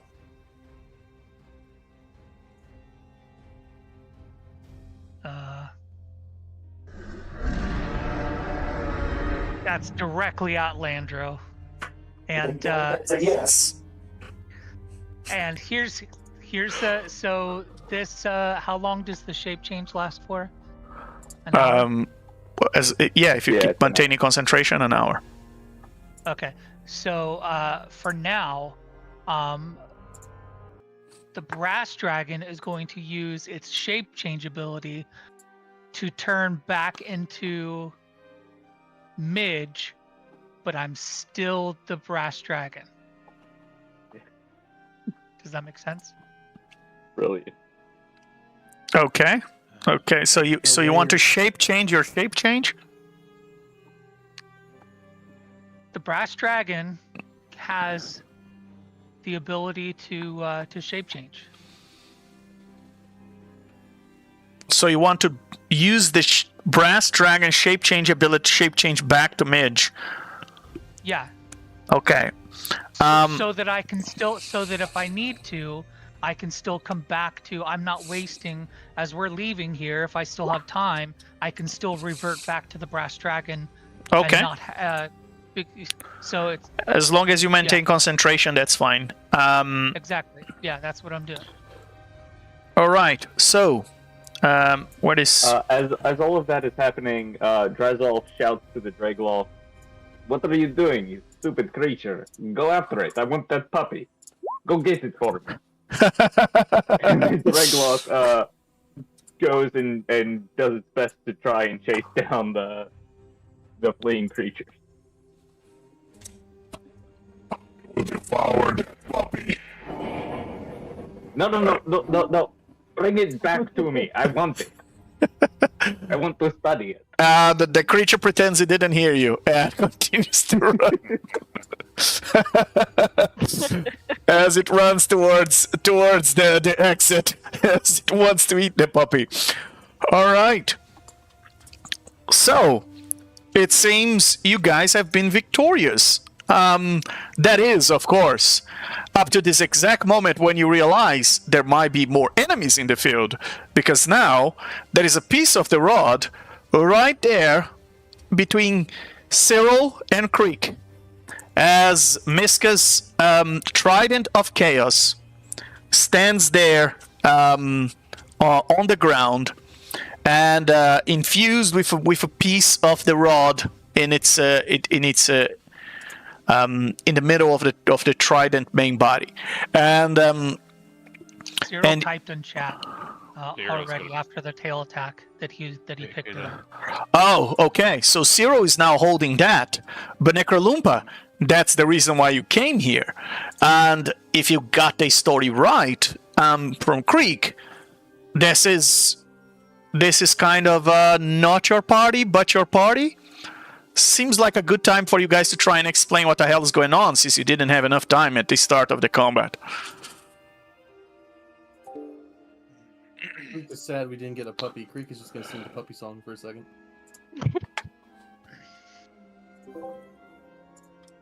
What is the puppy song? Oh, I thought you'd never ask. Oh, I have it ready for you. It is a great song. Creek just starts playing a melancholy tune. And all of a sudden, all you guys just hear like do do do do do do do do do do.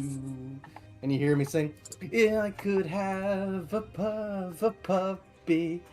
I call myself so very lucky just to have some company. Share a cup of tea with me. I'd shake my puppy everywhere. La la la la, I wouldn't care. But we would stay away from crowds that say no dogs allowed, oh we." And I just like singing that. And very well, Creek. You get inspiration for that, and I have to say, you had to stop your song because your instrument feels too heavy to you right now. It's just hard to play with that wish stress, with your wish stress, and with that, Necrolumpa, are you allowing Cyril to take the piece of the rod? You came to get it, or maybe is that Cyril? You don't recognize Drazov still. And Drazov, you have no idea who the Necrolumpa. And by the way, except for Creek, everyone in this party thinks that's an ally of Vecna.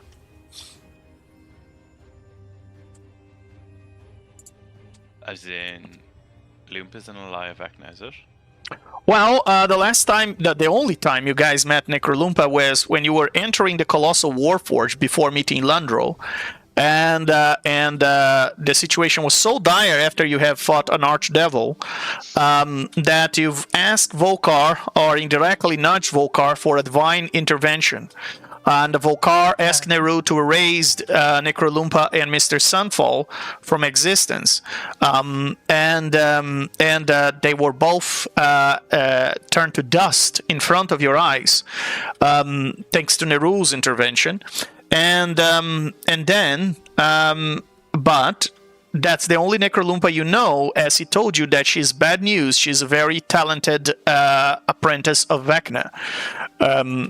You have no idea how this Greek knows a Necrolumpa that is a talented ally of Vecna, while Creek, you may want to explain to the party in any case, if you feel the need, or the party may want to inquire, because you might now be asking yourselves if Creek and Necrolumpa working together with Vecna. I mean, it wouldn't be the first time for this party to see a betrayer in its midst. That never happened in our timeline, right? It did. Oh, okay. Yeah, it's as we were going into the Goliath Warforged, the huge Warforged. They were in our pathway. Yeah, Creek. In your timeline, Necrolumpa is your ally, and the apprentice of Vecna is Drazov, but you never met him. And you've and regarding Morrigan betrayal, it happened in both timelines. Okay, but I didn't see Necrolumpa with Mr. Sunfall, right? This Creek? No, this Creek didn't see them. Because this Creek arrived after they were already at the final room talking to Landro. Well, Creek will go up to Necrolumpa and says, "Oh, it's so good to see a familiar face. It's been quite an adventure going along with these guys that are us, but aren't us. Apparently, time or something. And there's like two of me. What do you mean? They said I died to a comet. I think I would remember when I died to a comet. Wouldn't you? What are you talking about? It's what all of them have been saying. And I point to Cyril, Midge, Drazov. Yeah, I'm completely confused because we split. Cyril was supposed to be going to, is it Mechanus? Yeah, I guess you trade spots with him. I thought he was Like we split, like everyone split. So I'm confused that everyone's here. So basically, the timeline has jumbled up. There's people from each timeline going to each other's timeline. So there may be one of you here, there may be four of you here, there may be one of me in this world and none of me in another world. The difficult thing is our Creek, your friend to your right, he died in our world. A comet smashed him. His pieces explode everywhere, and we have not seen him since. Whereas we've never met you before, bar once when we had you as you were an ally to an enemy of ours who was quite problematic. Yeah, do you remember meeting us? On Eberron, you saw us. Do you remember that? You were with Sunfall, and you were trying to stop us. Oh, you hear that? Her with Sunfall. I hate that guy. His decoration skills are great, but why would we ever pair with an enemy that allies with Vecna? You get inspiration for remember the decoration skills of Mr. Sunfall. Does anyone want the inspiration? I already have inspiration twice. You can give it to someone else. No one else want it. Alright, you get it. all right. And Razor, so you get the inspiration. Cyril, Midge, you can roll persuasion. Either both of you roll or one of you roll with advantage, whichever you prefer. Against Necrolumpa, roll your insight. My persuasion is terrible. So I if already you want to have- roll, yeah, you can. Perfect. I rolled a small 23. 11. Thanks to the presence of Creek there, that seems to be believing in this crazy story that Cyril is telling you, Necrolumpa. It seems that indeed what they're telling seems to be true. And Necrolumpa, you receive a message from Volkar saying, "Hey, what is taking you so long? Is love not giving up a piece of the rod? Did you tell her what I told you?"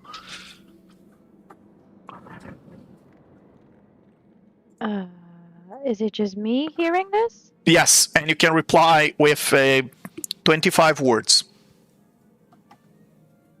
Ooh.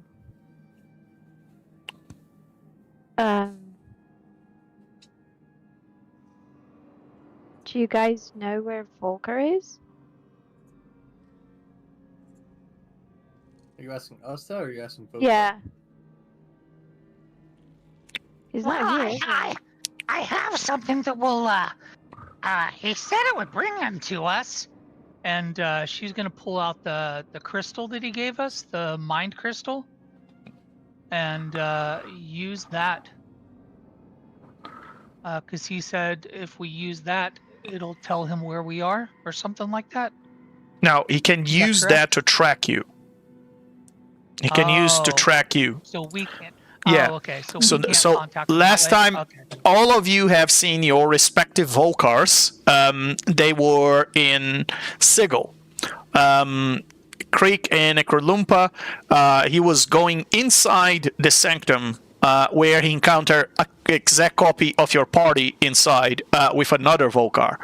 And you guys spread and went to different places. Creek went to Eberron, you came here. And the other members of the party went to other places where they're trying to cover more ground. And so Volkar is sending you a message asking you why it's taking you so long. You have 25 words to reply. Confused. So there are two Volkars as well. There are two Volkars. Are there two Vecnas? So you don't know that yet. It is possible. It depends on. It depends. It really depends on the effects of how the wish of Vecna was interpreted by reality. For all you can tell, you know that there are two Volkars, and it's very safe to assume that there are two different parties. You have Draze of Necrolumpa now in the same place. Only one Creek is alive, the one from your original party. By the way, Creek, did you remember the name of that party? Dang it. Still don't want to blank. I want to know badly now. You said I'll give you one tip. You said it a couple of sessions ago, you said it during a couple of sessions ago. All right, so Necrolumpa and Creek are from the original party that started this campaign, and then and after the wish we start to tell the story from the point of view of the second party. and the second party encountered 2 Volcars. They haven't encountered the midges and the Cyril and the Ronaldo yet, but they encountered the Creek and the Necrolumpa so far. And Cyril, you're holding a piece of the rod in the Trident of Chaos, which, by the way, I'll put the details here. The Trident of Chaos gives the normal damage of a trident, and it gives 2d8 force damage on top of that. It is a gift given to a champion of the Queen of Chaos. It may have other abilities, but that's for you to figure it out. I'm gonna put here. In the chat for you to add to your inventory. You can just add a normal trident and rename Trident of Chaos as not a normal trident. Sorry, it's a +3 trident with it's a +3 trident, and you can add a 2d8 force damage as customization. It has a piece of the rod. Most importantly, which piece of the rod do you guys have? Yeah. Can I use my piece to determine? Well, your piece brought you here, so actually your piece points nowhere. Sorry. Your piece points nowhere. Drazov's piece brought you guys here. But it's just going to point either towards you, Cyril, or towards what you're holding, because Drazov's piece points to the next 2 pieces. So it's either pointing towards you or pointing towards the tip. Would you like to roll Identify? Yeah, I would. All right. And may I ask, who is holding this piece of the rod now? Which piece? The piece that you remove from the trident. I'll hold on to both. All right. No objections? So, just to clarify, removing the piece of the rod from the trident didn't break the trident or anything? No, it was like a gem socket, and he just pulled it out of the gem socket. Midge waddles up behind Cyril, holds out her hand. Hold on to that.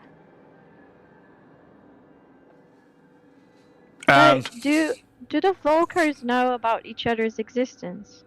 Yes, they are right now sitting in the same living room in the sanctum. Right, okay. So I'll send a message back to Volker and say, we got the rod here with... Wait, we got the rod here with Creek, new guy Drazov, and the rest of the party. Wait, did I? Wait. You have 8 words left by my count. Oh wow, okay.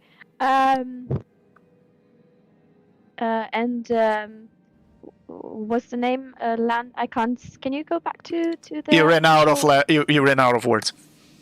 No, to the map and Landro or whatever his name was. Yeah, but you don't know Landro. you don't know his name yet. Oh, I don't. And this pebble, floating pebble thing, talking. And you receive another message from Volkar. That was like 45 words. That was so many words. He didn't get even half of that. And you receive a message from him saying, "What the hell are you talking about? Do you have the piece of the rod? Yes or no?" Yes. Bye-bye. All right. So you're saying you have a piece of the rod, but yet it's not in your possession. It's being discussed, I guess, between Cyril and Midge? Yeah, Midge just holding out her hand in front of Cyril. Clearing her throat. Cyril's gonna give Midge a high five. No.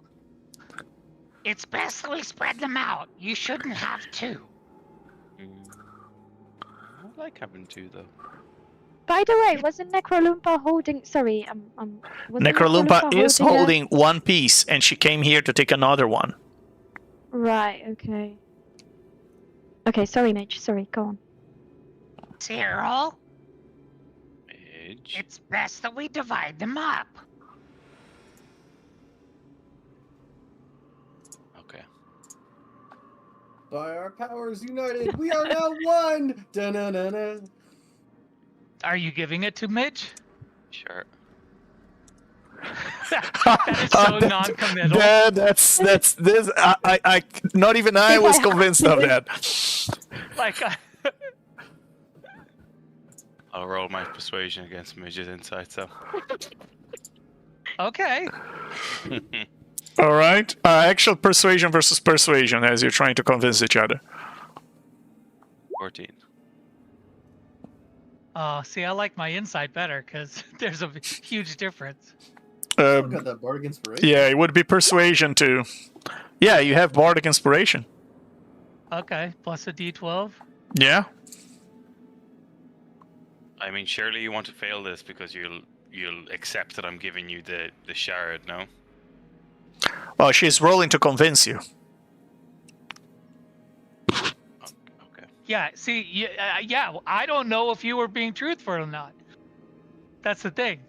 Are you handing it to her? Oh, you want to? Okay, you want to know if he's being truthful or not to convince him to give. So in that case, it's insight. For me. Yes. If you're trying to figure out that he's handling over to you truthfully.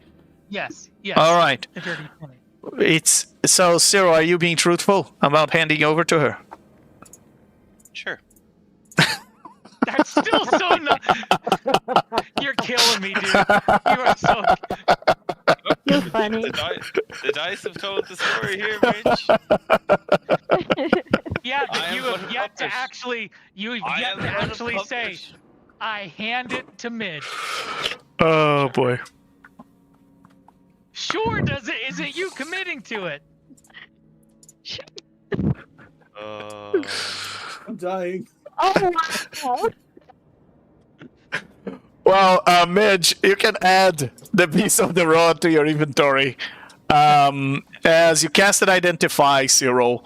Roll a d6 for me. On a 1 or 2, it's the same piece of the rod that you have. 6. Very well. It is not. It is indeed one of the tips of the piece of the rod, and with that, we now have Midge holding the very last piece. What number would that be? Because I see that they're the first piece actually is the first piece. first piece. Okay. So we don't know if this is the one that Midge has, or if it's the one on the top. Would not be the 7th piece. Yeah, No, the that's what I'm 7th asking, piece is 'cause the there's- other end. Because there's different This one- pieces in Yeah. my That I have is inventory. The one that I have is the 5th, and it's this one. So would it not start? Oh, the one you have is the 5th one. Okay, so call that the The one 7th What I piece. got is the second. Yeah, Drazov has the according to my second. inventory. Yeah. Oh, okay. Okay. So you have the 5th one, you said. Yeah. Cyril, it should be the 3rd one. Okay, I'll change that. So. Yeah. Okay. Volkar has the 4th one, Necrolumpa has the 2nd one, and Creek, you should have the 5th one. I do. All right. Okay, so yeah, Cyril should be the 3rd one. All right, so now you don't know which one is the one that Midge has. It's one of the two, but at least it seems now that you guys have 4 pieces. At least 4, 5 if you count Creek's one. Assuming, Question. yeah. Oh, inventory-wise, should I now say it's the 5th piece instead of the 3rd piece? Since I just checked my inventory, it says 3rd piece. It should be the 5th piece for you and the 3rd piece for Cyril. Yeah. All right, I'll change my inventory. Yeah. All right. So, now knowing this, you can easily detect if Drazov's piece or Necrolumpa's piece is the one that, as they have the same piece, is the one that attaches to Cyril's piece or to Midge's piece. And you can figure out if they connect very well together. They are pieces of the same rod. So Midge will hold up hers and see if it takes her towards Drazov or to Necrolumpa. Very well. And it will point out to both, Midge. That's the problem. Oh no! It will point out to both, but it will only match one if you try to connect, Okay. of course. All right, so she'll walk up to Drazov, since that's who she knows, Okay. and she will see if it attaches to Drazov's piece. All right. So you gotta pass an investigation check, Midge, since Drazov is Okay. helping you, because you have to determine which one fits best. And the DC for this check is 21. Okay. All right. So go ahead and All right, I will use my bardic inspiration because I haven't used it yet. excellent. Can I assist on that? Yeah, you have advantage because Drazov is assisting you on the investigation. Okay. All right. Yeah, I'll use the bardic. All right.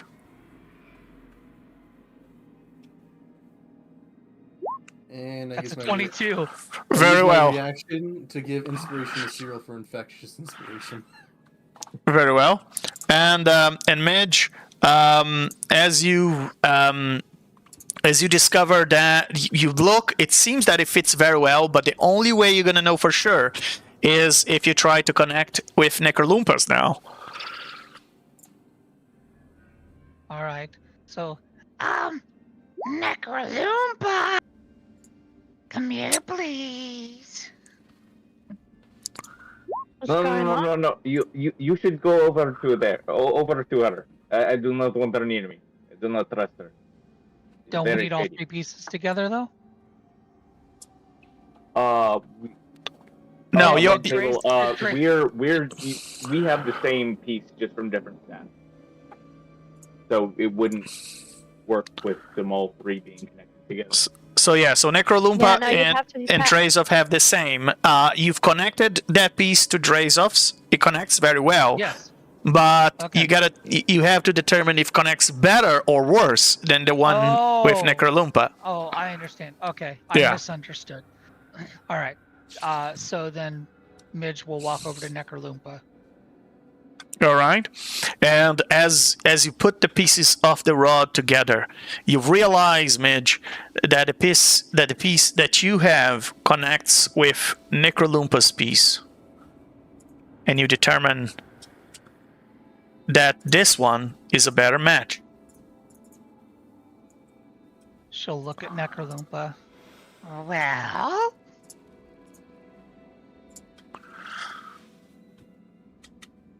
Well, what?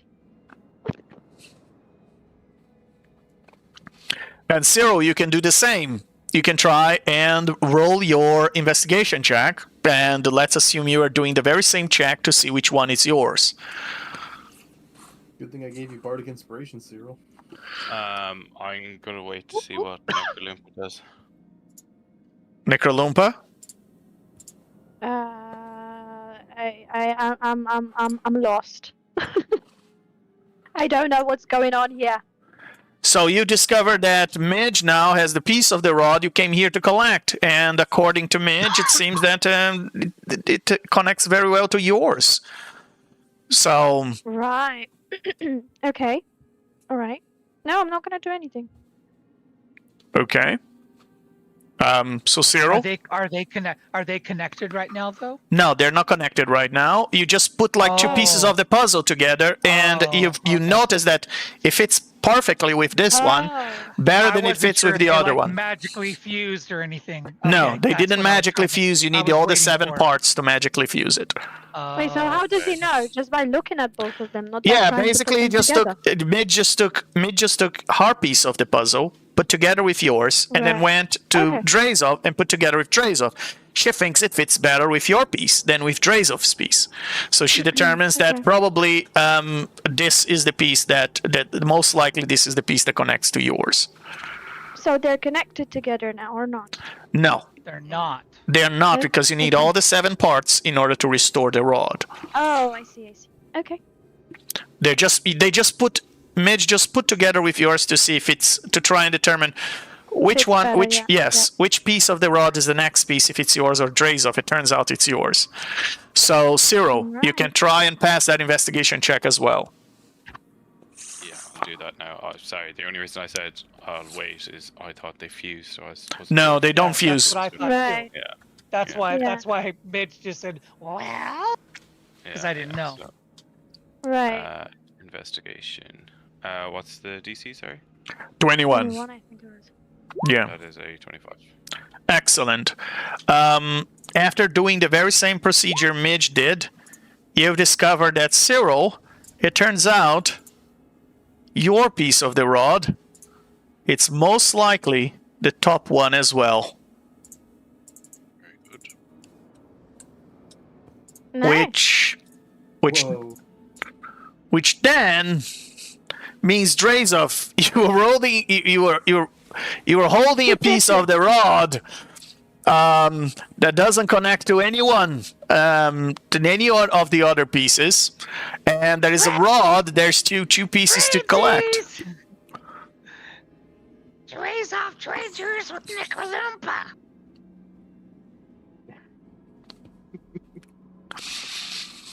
Yes, alright, just have her send her piece over first, and I will send mine back there afterwards. Yes. We'll do it like that. Will you trade yours with Drazov? Why? Who's that outsider? Honestly, they say they trust him, but they really haven't given me a story yet. I've never recognized this Drazov. Yes, but that is because you are a cast in disguise. Do not trust him. Look, liar, liar, his head's on fire. Don't trust the Lich. Necrolumpa, or Midge is asking if you will trade pieces of the rod with Drazov. Wait, so what do you mean? So there are. Oh, I see. Me to take Drazov's. Yes, because both of you have the same piece of the rod, but of different rods. So what Midge is proposing you is that you switch your piece of the rod with Drazov's, which would make your piece of the rod a bit more useless, and would make your team from the original timeline only hold one piece of the rod, which is the one that is with Creek right now. Yeah, that's fine. So you're I'll switching? switch. All right. Yeah. Alright. I will put my piece of the rod into a mage hand, and I will send it over. You do the same. You go first. Midge will Already be the gave it to go-between. Midge. Oh. Midge will run over and get Drazov's and hand it and make the switch. Very well. Yeah, Drazov sends the piece of the rod over using mage hand. All right. And with that, it seems you guys have at least 3 pieces of the rod that connect perfectly to each other. Now, each Volcar has 1 piece of the rod. You assume Volcar and Creek from their timeline have the same pieces of the same rod. So your Volcar those should switch on our on this. If that's the case, then Barovia and Creek should switch. Barovia Creek is dead. Yes. This creek up here on the top This creek one up here is the creek that is with you. is the one that's standing with us right now. Am I Yes. Yes. Let me call it original creek here. BC before Creek after Before death. Creek. correct? So if you're saying this is the other party's creek, it should be down here then. No. So with Necrolumpa. okay, No, let me because put. it matches the first rod, right? Yes. So the This is rod you my guys. timeline. So let me. Yes, exactly. The rod you guys have the pieces of. 3 of you have the pieces of the rod from the first timeline. Okay.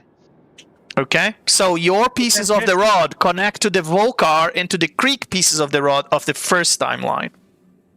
Of the original timeline. Yes. Okay. So if I make Got it here a little mark for those who have a piece of the rod, let's put here one piece of the rod with Volcar. Then you have one piece of the rod. In fact, let me do the other. So this Creek has a piece of the rod. The same piece of the rod that Creek connects to a piece of the rod of the Volcar from his timeline. And then you have all three of you have pieces of the rod that connect to the first timeline. So I'm going to put here the same type of marker for all of you. These are the pieces of the rod you have. They're connecting all together, 5 pieces from the individuals from the first timeline. Then you have the individuals from the second timeline, and this one, let's put just the yellow there, or let me see, better color, red. There you go. There you go. There you go. So with that, these individuals here have Zero, you don't know if he retrieved Zero from the first timeline. You don't know. Midge, you don't know. Yeah. But Necrolumpa has a piece of the rod from your timeline. Yes, correct. So from your timeline, one piece of the rod is with your Volcar, one piece of the rod is with Necrolumpa. Yeah. Okay, so that's yes, they're switched. So, and with that, let me bring you guys back. As Necrolumpa, you hear yet another message, another sending from Volcar, as he says,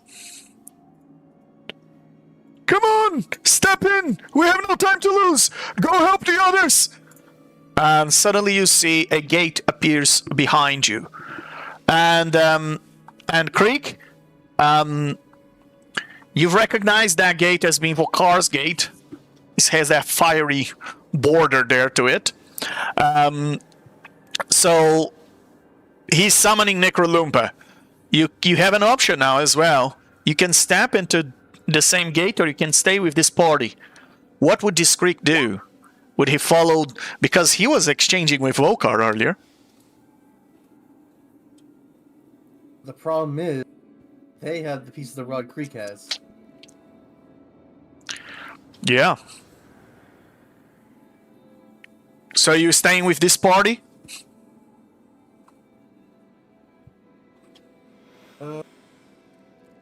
Yeah, honestly, they have the rods. Other Creek has been dead for who knows how long.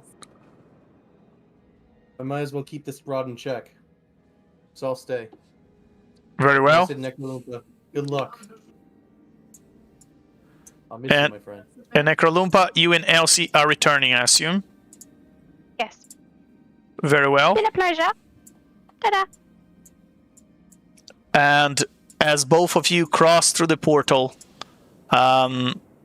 you head back to whatever Volcar is summoning you to, and the portal closes down and it disappears.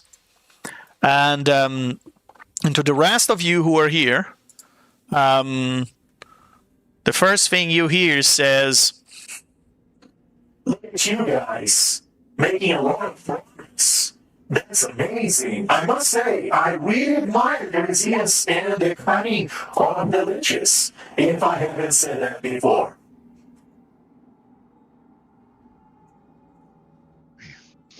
Midge somehow, just for role-playing purposes, is going to still be in the form she's in, and she's going to follow at Landro.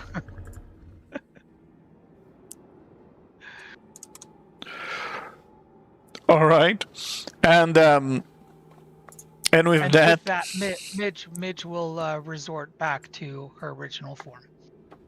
So she'll drop shape change. she'll drop concentration. Very well, and which shape change is she dropping concentration on? Is it the one that turned her back into a brass dragon, or just one of them the one require that concentration? turned her all the way? Yeah, just the original one. Yeah. Okay. So she's all the way back to Midge now.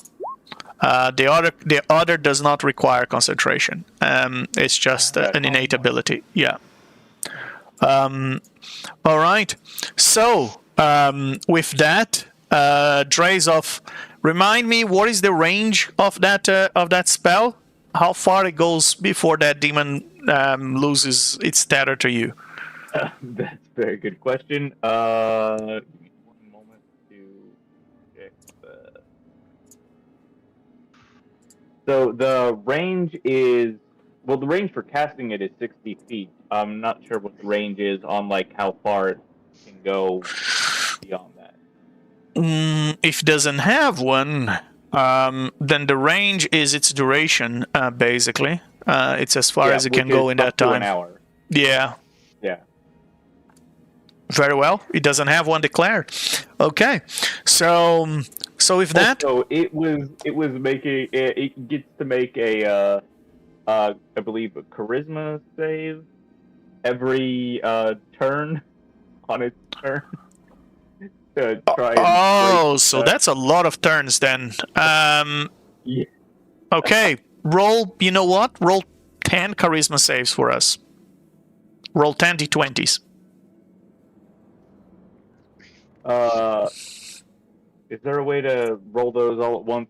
Yes, just roll 10 d20s. Just go in the top left of the sidebar where you have that dice there, and just select, just roll 10 d20s, 5 and 5. There you go. Wait, on the sidebar where there is a little die there. Or on roll 20, you can do directly in roll 20. I see. Yeah. Yeah.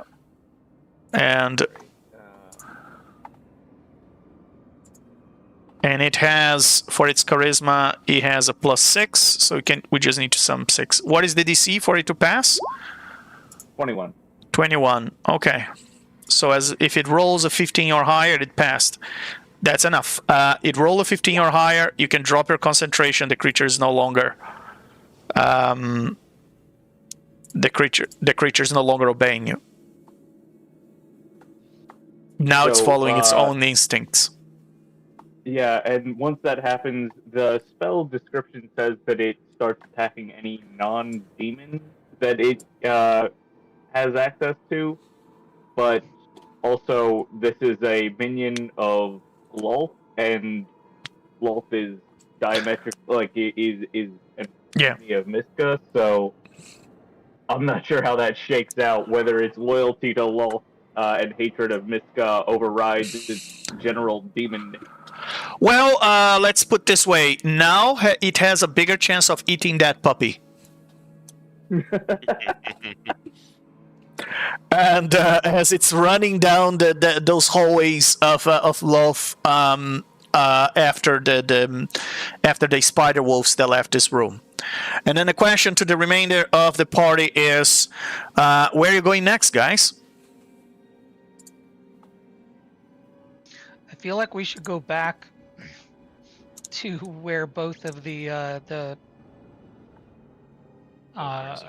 Vokars are. Yeah. Probably regroup back to the Necro Tree, I imagine. I look at Cyril. We should probably rest. Seeing how tired you are as me.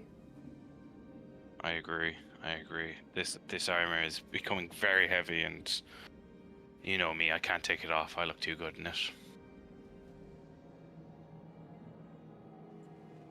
And we can get back there with plane shift, or do we need, or is this area protected from? No, it's not protected. A gate was just casted here to take Necrolumba in, but you cannot get to Sigil through gate or plane shift or nothing like that. So the only way to get back is asking your Vokar that is in there to open a gate for you, or asking Illustrial to open a gate for you from her portal. Assuming that they are in Sigil. If they're not in Sigil and they're not opening the portal from Illustrial's living room, then Vokar can summon whatever else. He can do that. Another option is you can try to shift into the teleportation circle in the necrotree that you know the address to.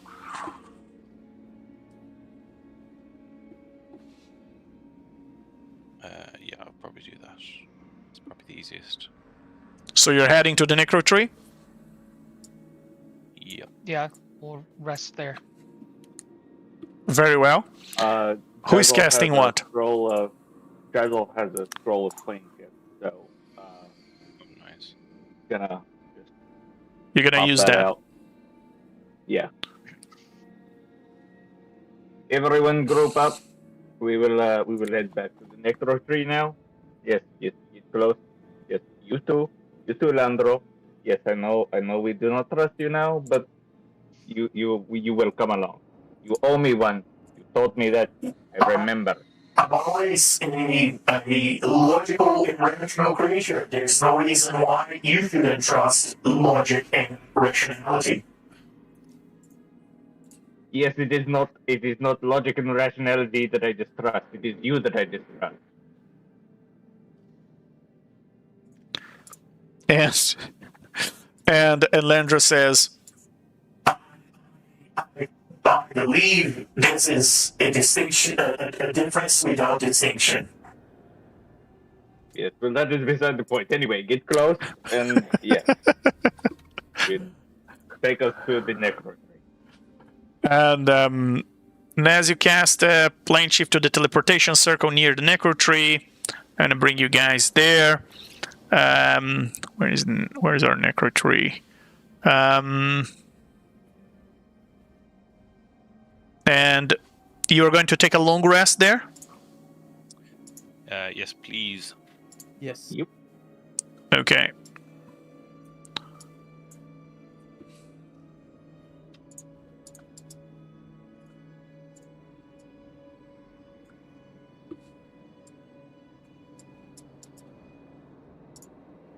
Very well. You can all apply a long rest to your character sheets. And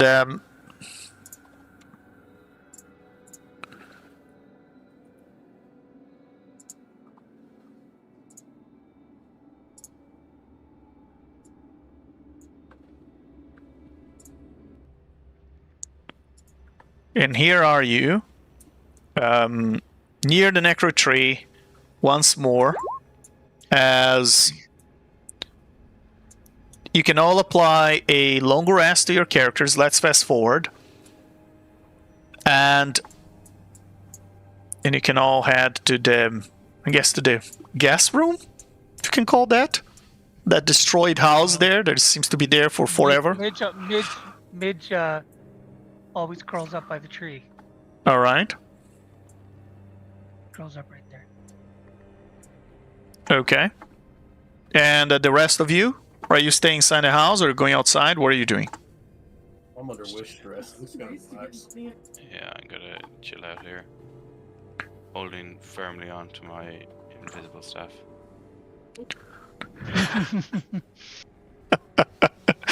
I gotta say, I haven't seen that staff the whole session.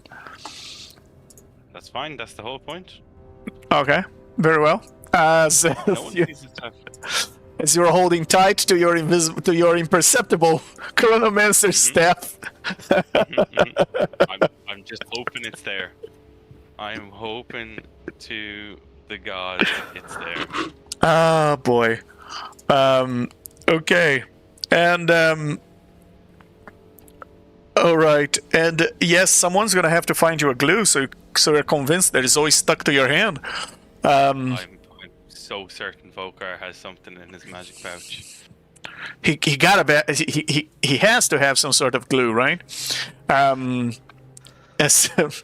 So with that, you can all apply long rest to your characters, and once Volkar realizes where you are, in the next 8 hours, he appears for a conference with all of you. I believe the wish stress is still on both of you, right? So, Yeah. so let me.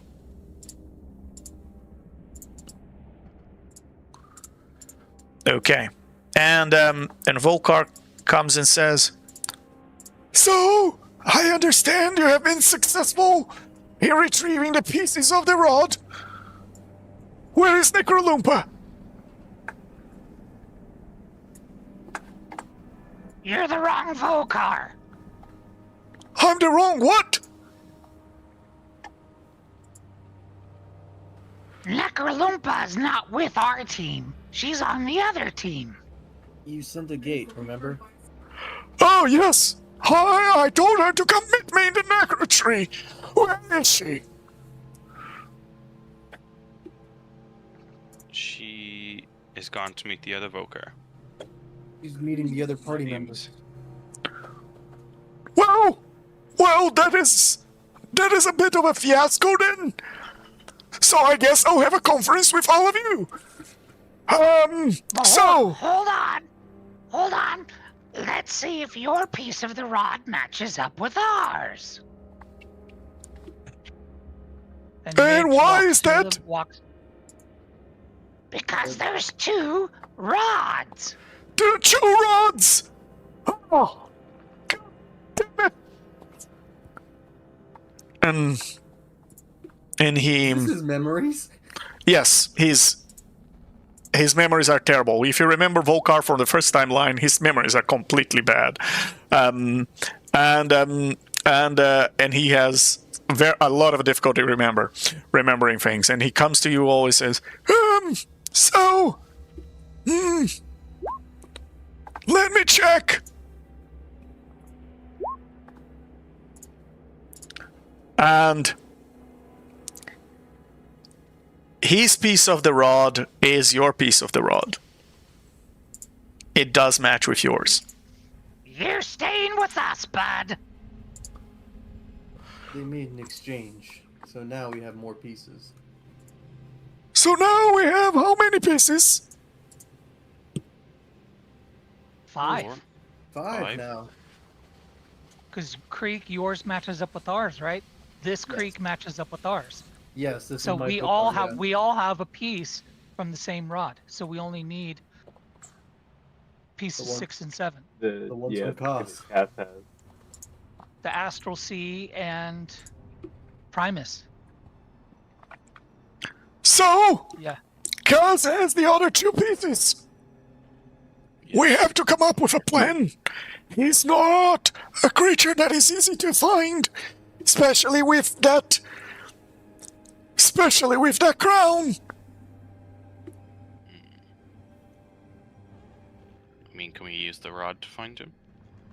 Points in the direction of the other rod, so surely it'll point to what he has.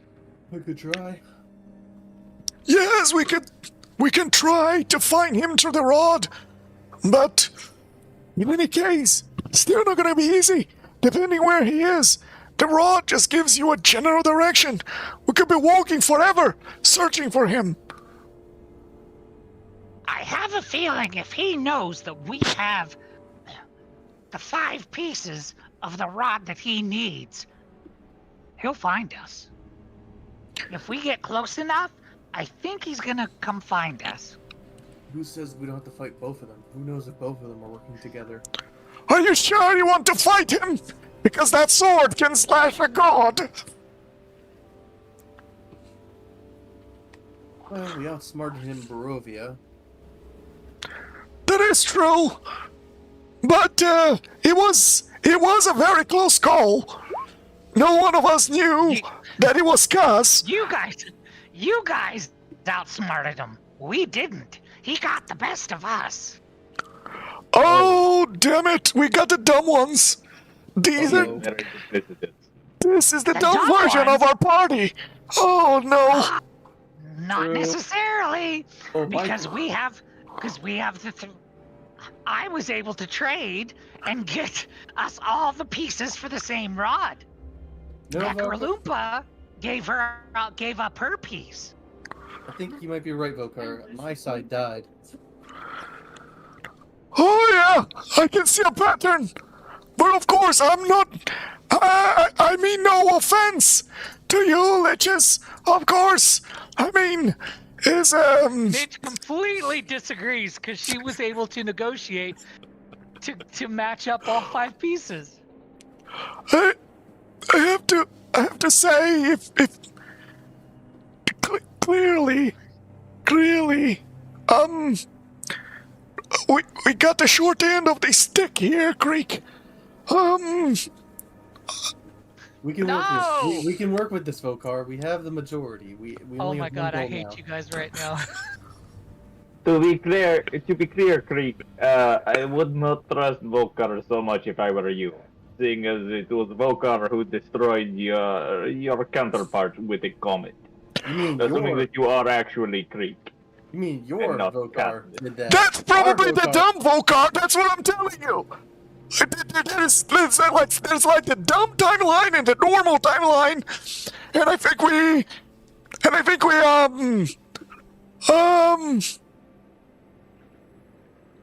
Wait.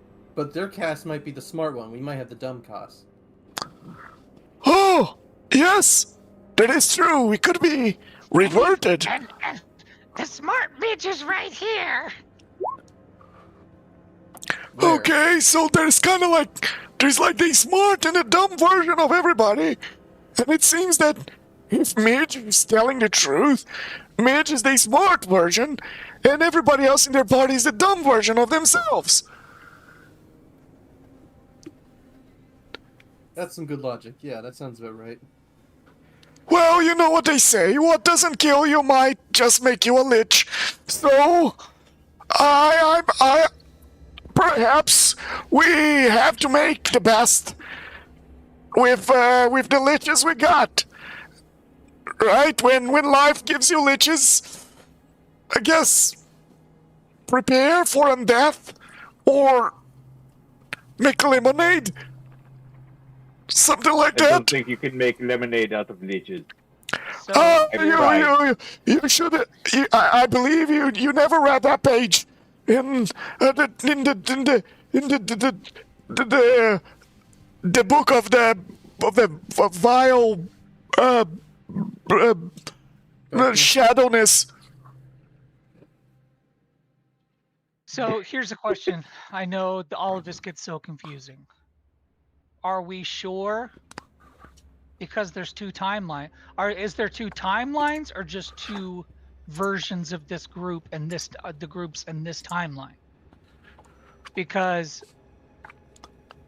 the split happened.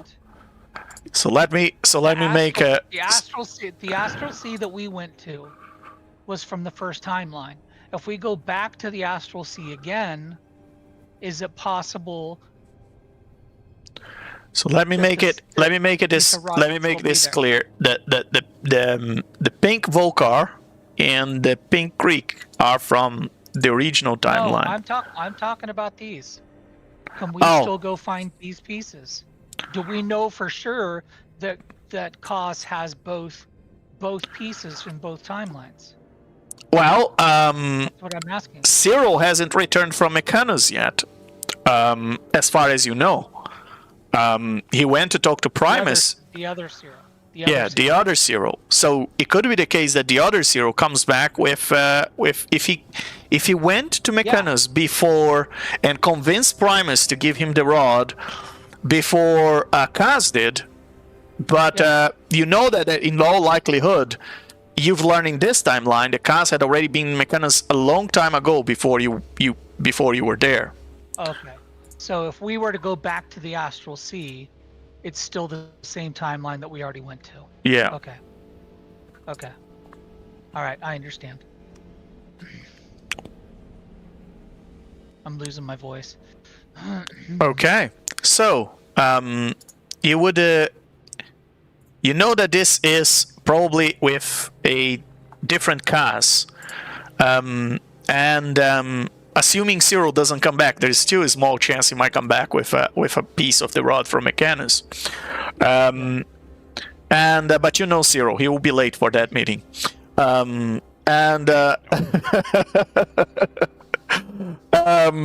So for all of you, for the three of you that belong to the second timeline in white, together with the Volcar in white from the second timeline, it seems that you are now aligned to Volcar and Creek from the first timeline, as you're trying to get 7 pieces of the rod together. No, we're the first timeline. We've not changed. You did. The second timeline. No, but we're now working with the Volcar and Creek from timeline 2. Or timeline. Yeah, we're the other timeline. All right. You may not have caught that part. So let me clarify to you.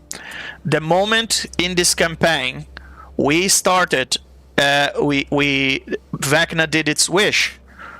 You were not playing your original characters. You were playing their alternate versions. So this midge right here is not the one you were playing. That's where my confusion was. I thought I was still playing this version here. All right. So we were actually okay. Yeah. Oh, so, I see it now because Creek is dead down here. Okay, I got it. Yeah. I understand now. Yeah. The three of you are playing and Ronaldo, you're all playing these versions of your characters. The moment this wish happened, all the players start to play the game from the perspective of the second timeline. Understood. And the first timeline's out there. Your character's still out there. In the second timeline, Creek is the one that died. I thought we were the first timeline. You were both. You started this campaign playing with Necrolumpa, and you were in this timeline. Once the wish happened, you start to play with these characters. But to you, the change is imperceptible. Oh. Yes, from a player perspective. Then this is timeline number 1 at the top. Yes. That's timeline number 1. Yes. So then Midge is timeline number 1. Yeah. I have not changed. So I'm still the Midge that I am right now is still timeline number 1. The Midge you are right now is this one. So I'm not seeing you tag anything right now, so I can't see what you're doing. You're not seeing me tagging. You're the Midge from timeline number 2 now. To the player, you're just playing. The character sheets are exactly the same. You're playing the same character. Okay. From the player perspective, from the character perspective, the character, despite the fact that they are an exact copy of each other, the character you were playing is at the beginning of this campaign until the moment Drazov joined. You were playing Midge from timeline 1. After the wish, you were playing Midge from timeline 2. Nothing changed from your player perspective. Now I understand. Okay. I did not catch that we changed the character, the timeline character that we were playing. I understand now. No more questions. All right. Any more explanation? Reality. Yes, I understand now. Okay. And with that, Midge, Drazov, Cyril, you have 1 piece of the rod. Volcar and Creek from your original timeline are here in front of you. And Necrolumper from your original timeline has a copy of the rod. You know that from your timeline, Primus already gave his piece of the rod to and it's a high likelihood that same happened in this timeline. That Kaz went to retrieve from Primus and deceive him as being more than Kynan, and and for whatever reason managed to obtain the piece of the rod after arguing very well with Primus that was for the benefit of the entire multiverse.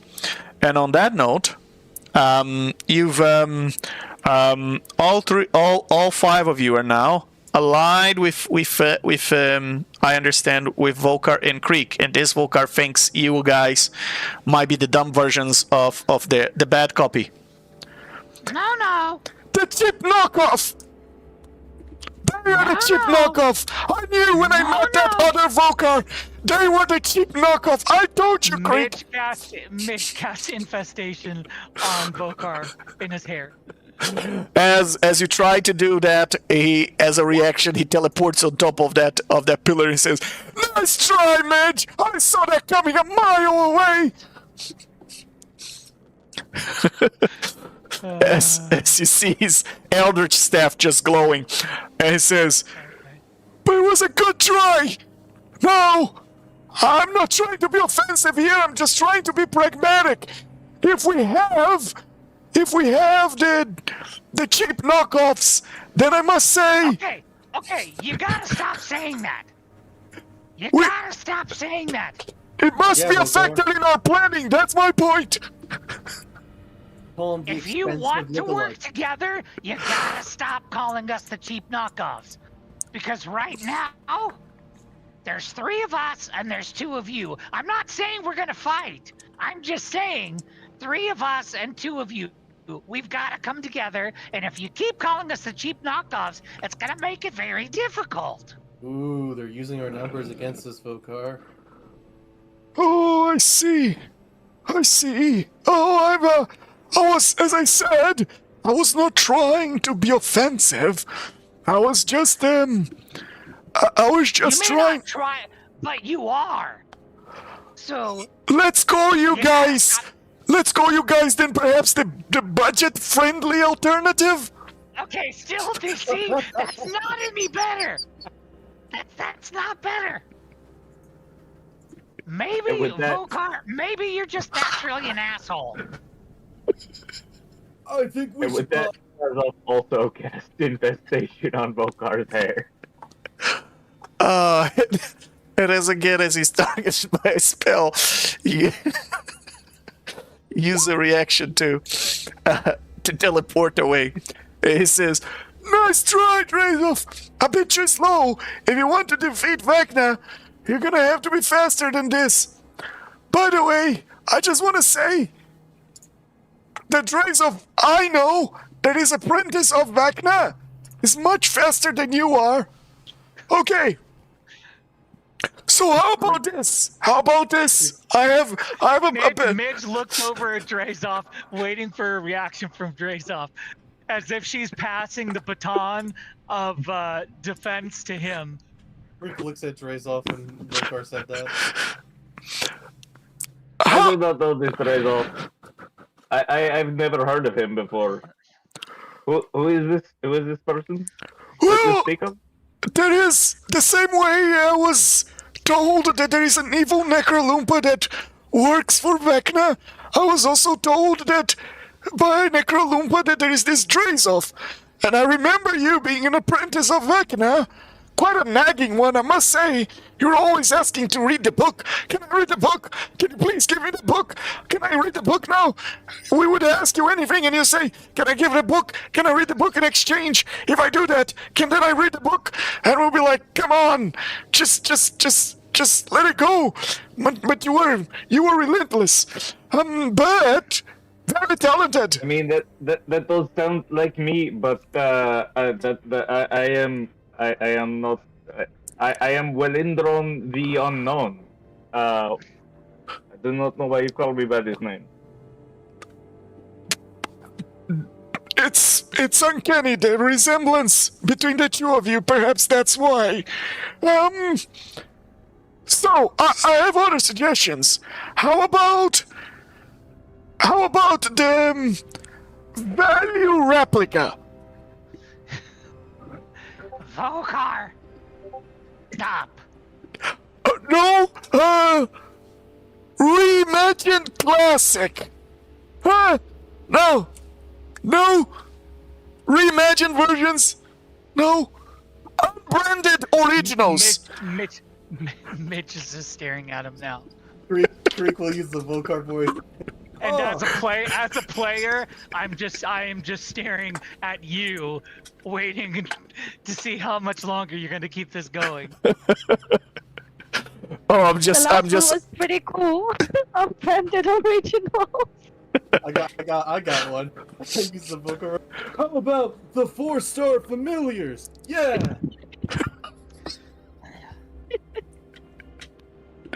Well, it's just a way for us to make a distinction. Somewhere in the multiverse, the other midge goes, "What about the hand-me-down heroes?" Ooh, that's actually pretty good. Hand me down. Okay. No. I said somewhere else. The other midge made that suggestion, not this one. How about the hand me down heroes? Oh my god. Okay, fine. No! That was a suggestion from Mitch! I just heard it! Midge would never suggest such an insulting thing. How about this? It is my last proposal. Inspired design. Okay. Inspired design. Okay. Are you all happy with that? There's a proposal from Fever in the chat. The leftover knockoff. Oh god. You can't until you come back. Until you come back, you don't get a say in this. Or midges mediocrities. I must say, This player's gonna go start playing the other midge. I'm leaving. and while and after you guys have agreed with the inspired designed version of the party, he says, "So now that we have 3 of the inspired designs, versions of yourselves, how about we discuss where we go next? What do we do to get Cass?" I agree. Maybe it's easier to get him to us. If I send him a message, maybe he will come to us. Something tells Here me you are claiming to be the smart one. You just stole Midge's idea. Well, I was saying that I agree with her. I thought that would be flattering. After all the insults, it's really not. Oh, I was not trying to be insulting. I was just being objective. Factual, actually. We get back to me saying, I think you're just naturally an asshole. I agree. So, do we try and set a trap for Kaz? Probably several. He's very smart. You know. Well, but apparently we're the dumb ones, so that's why I asked you. So, I don't think it would work.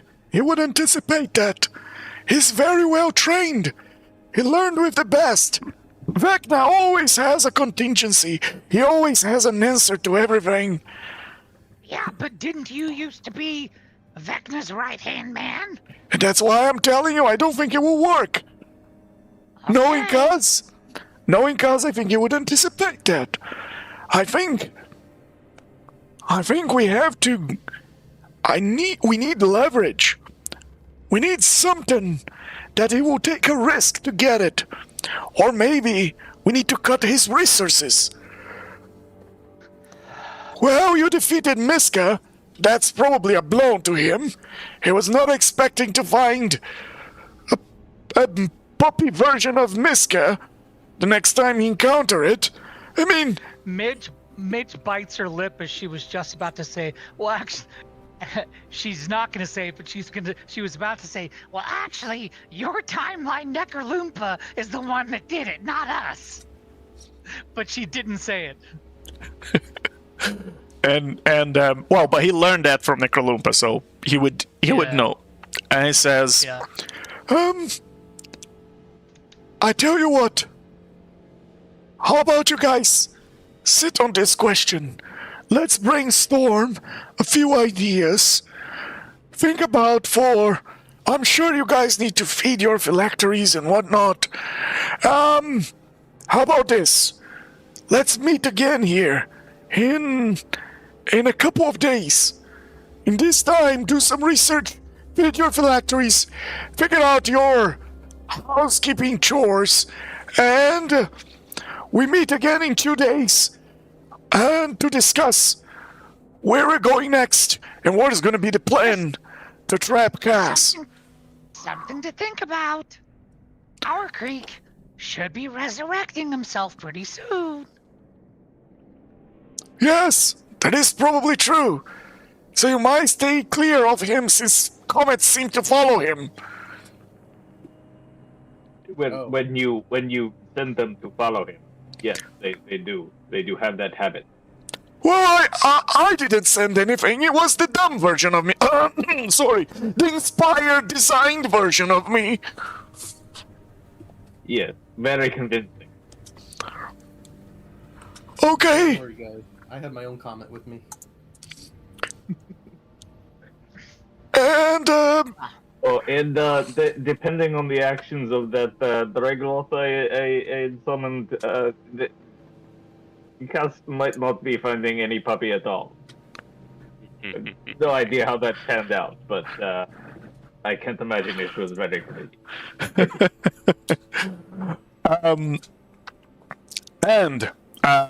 On that note, we will conclude this session here, and we'll continue from the next one, everybody.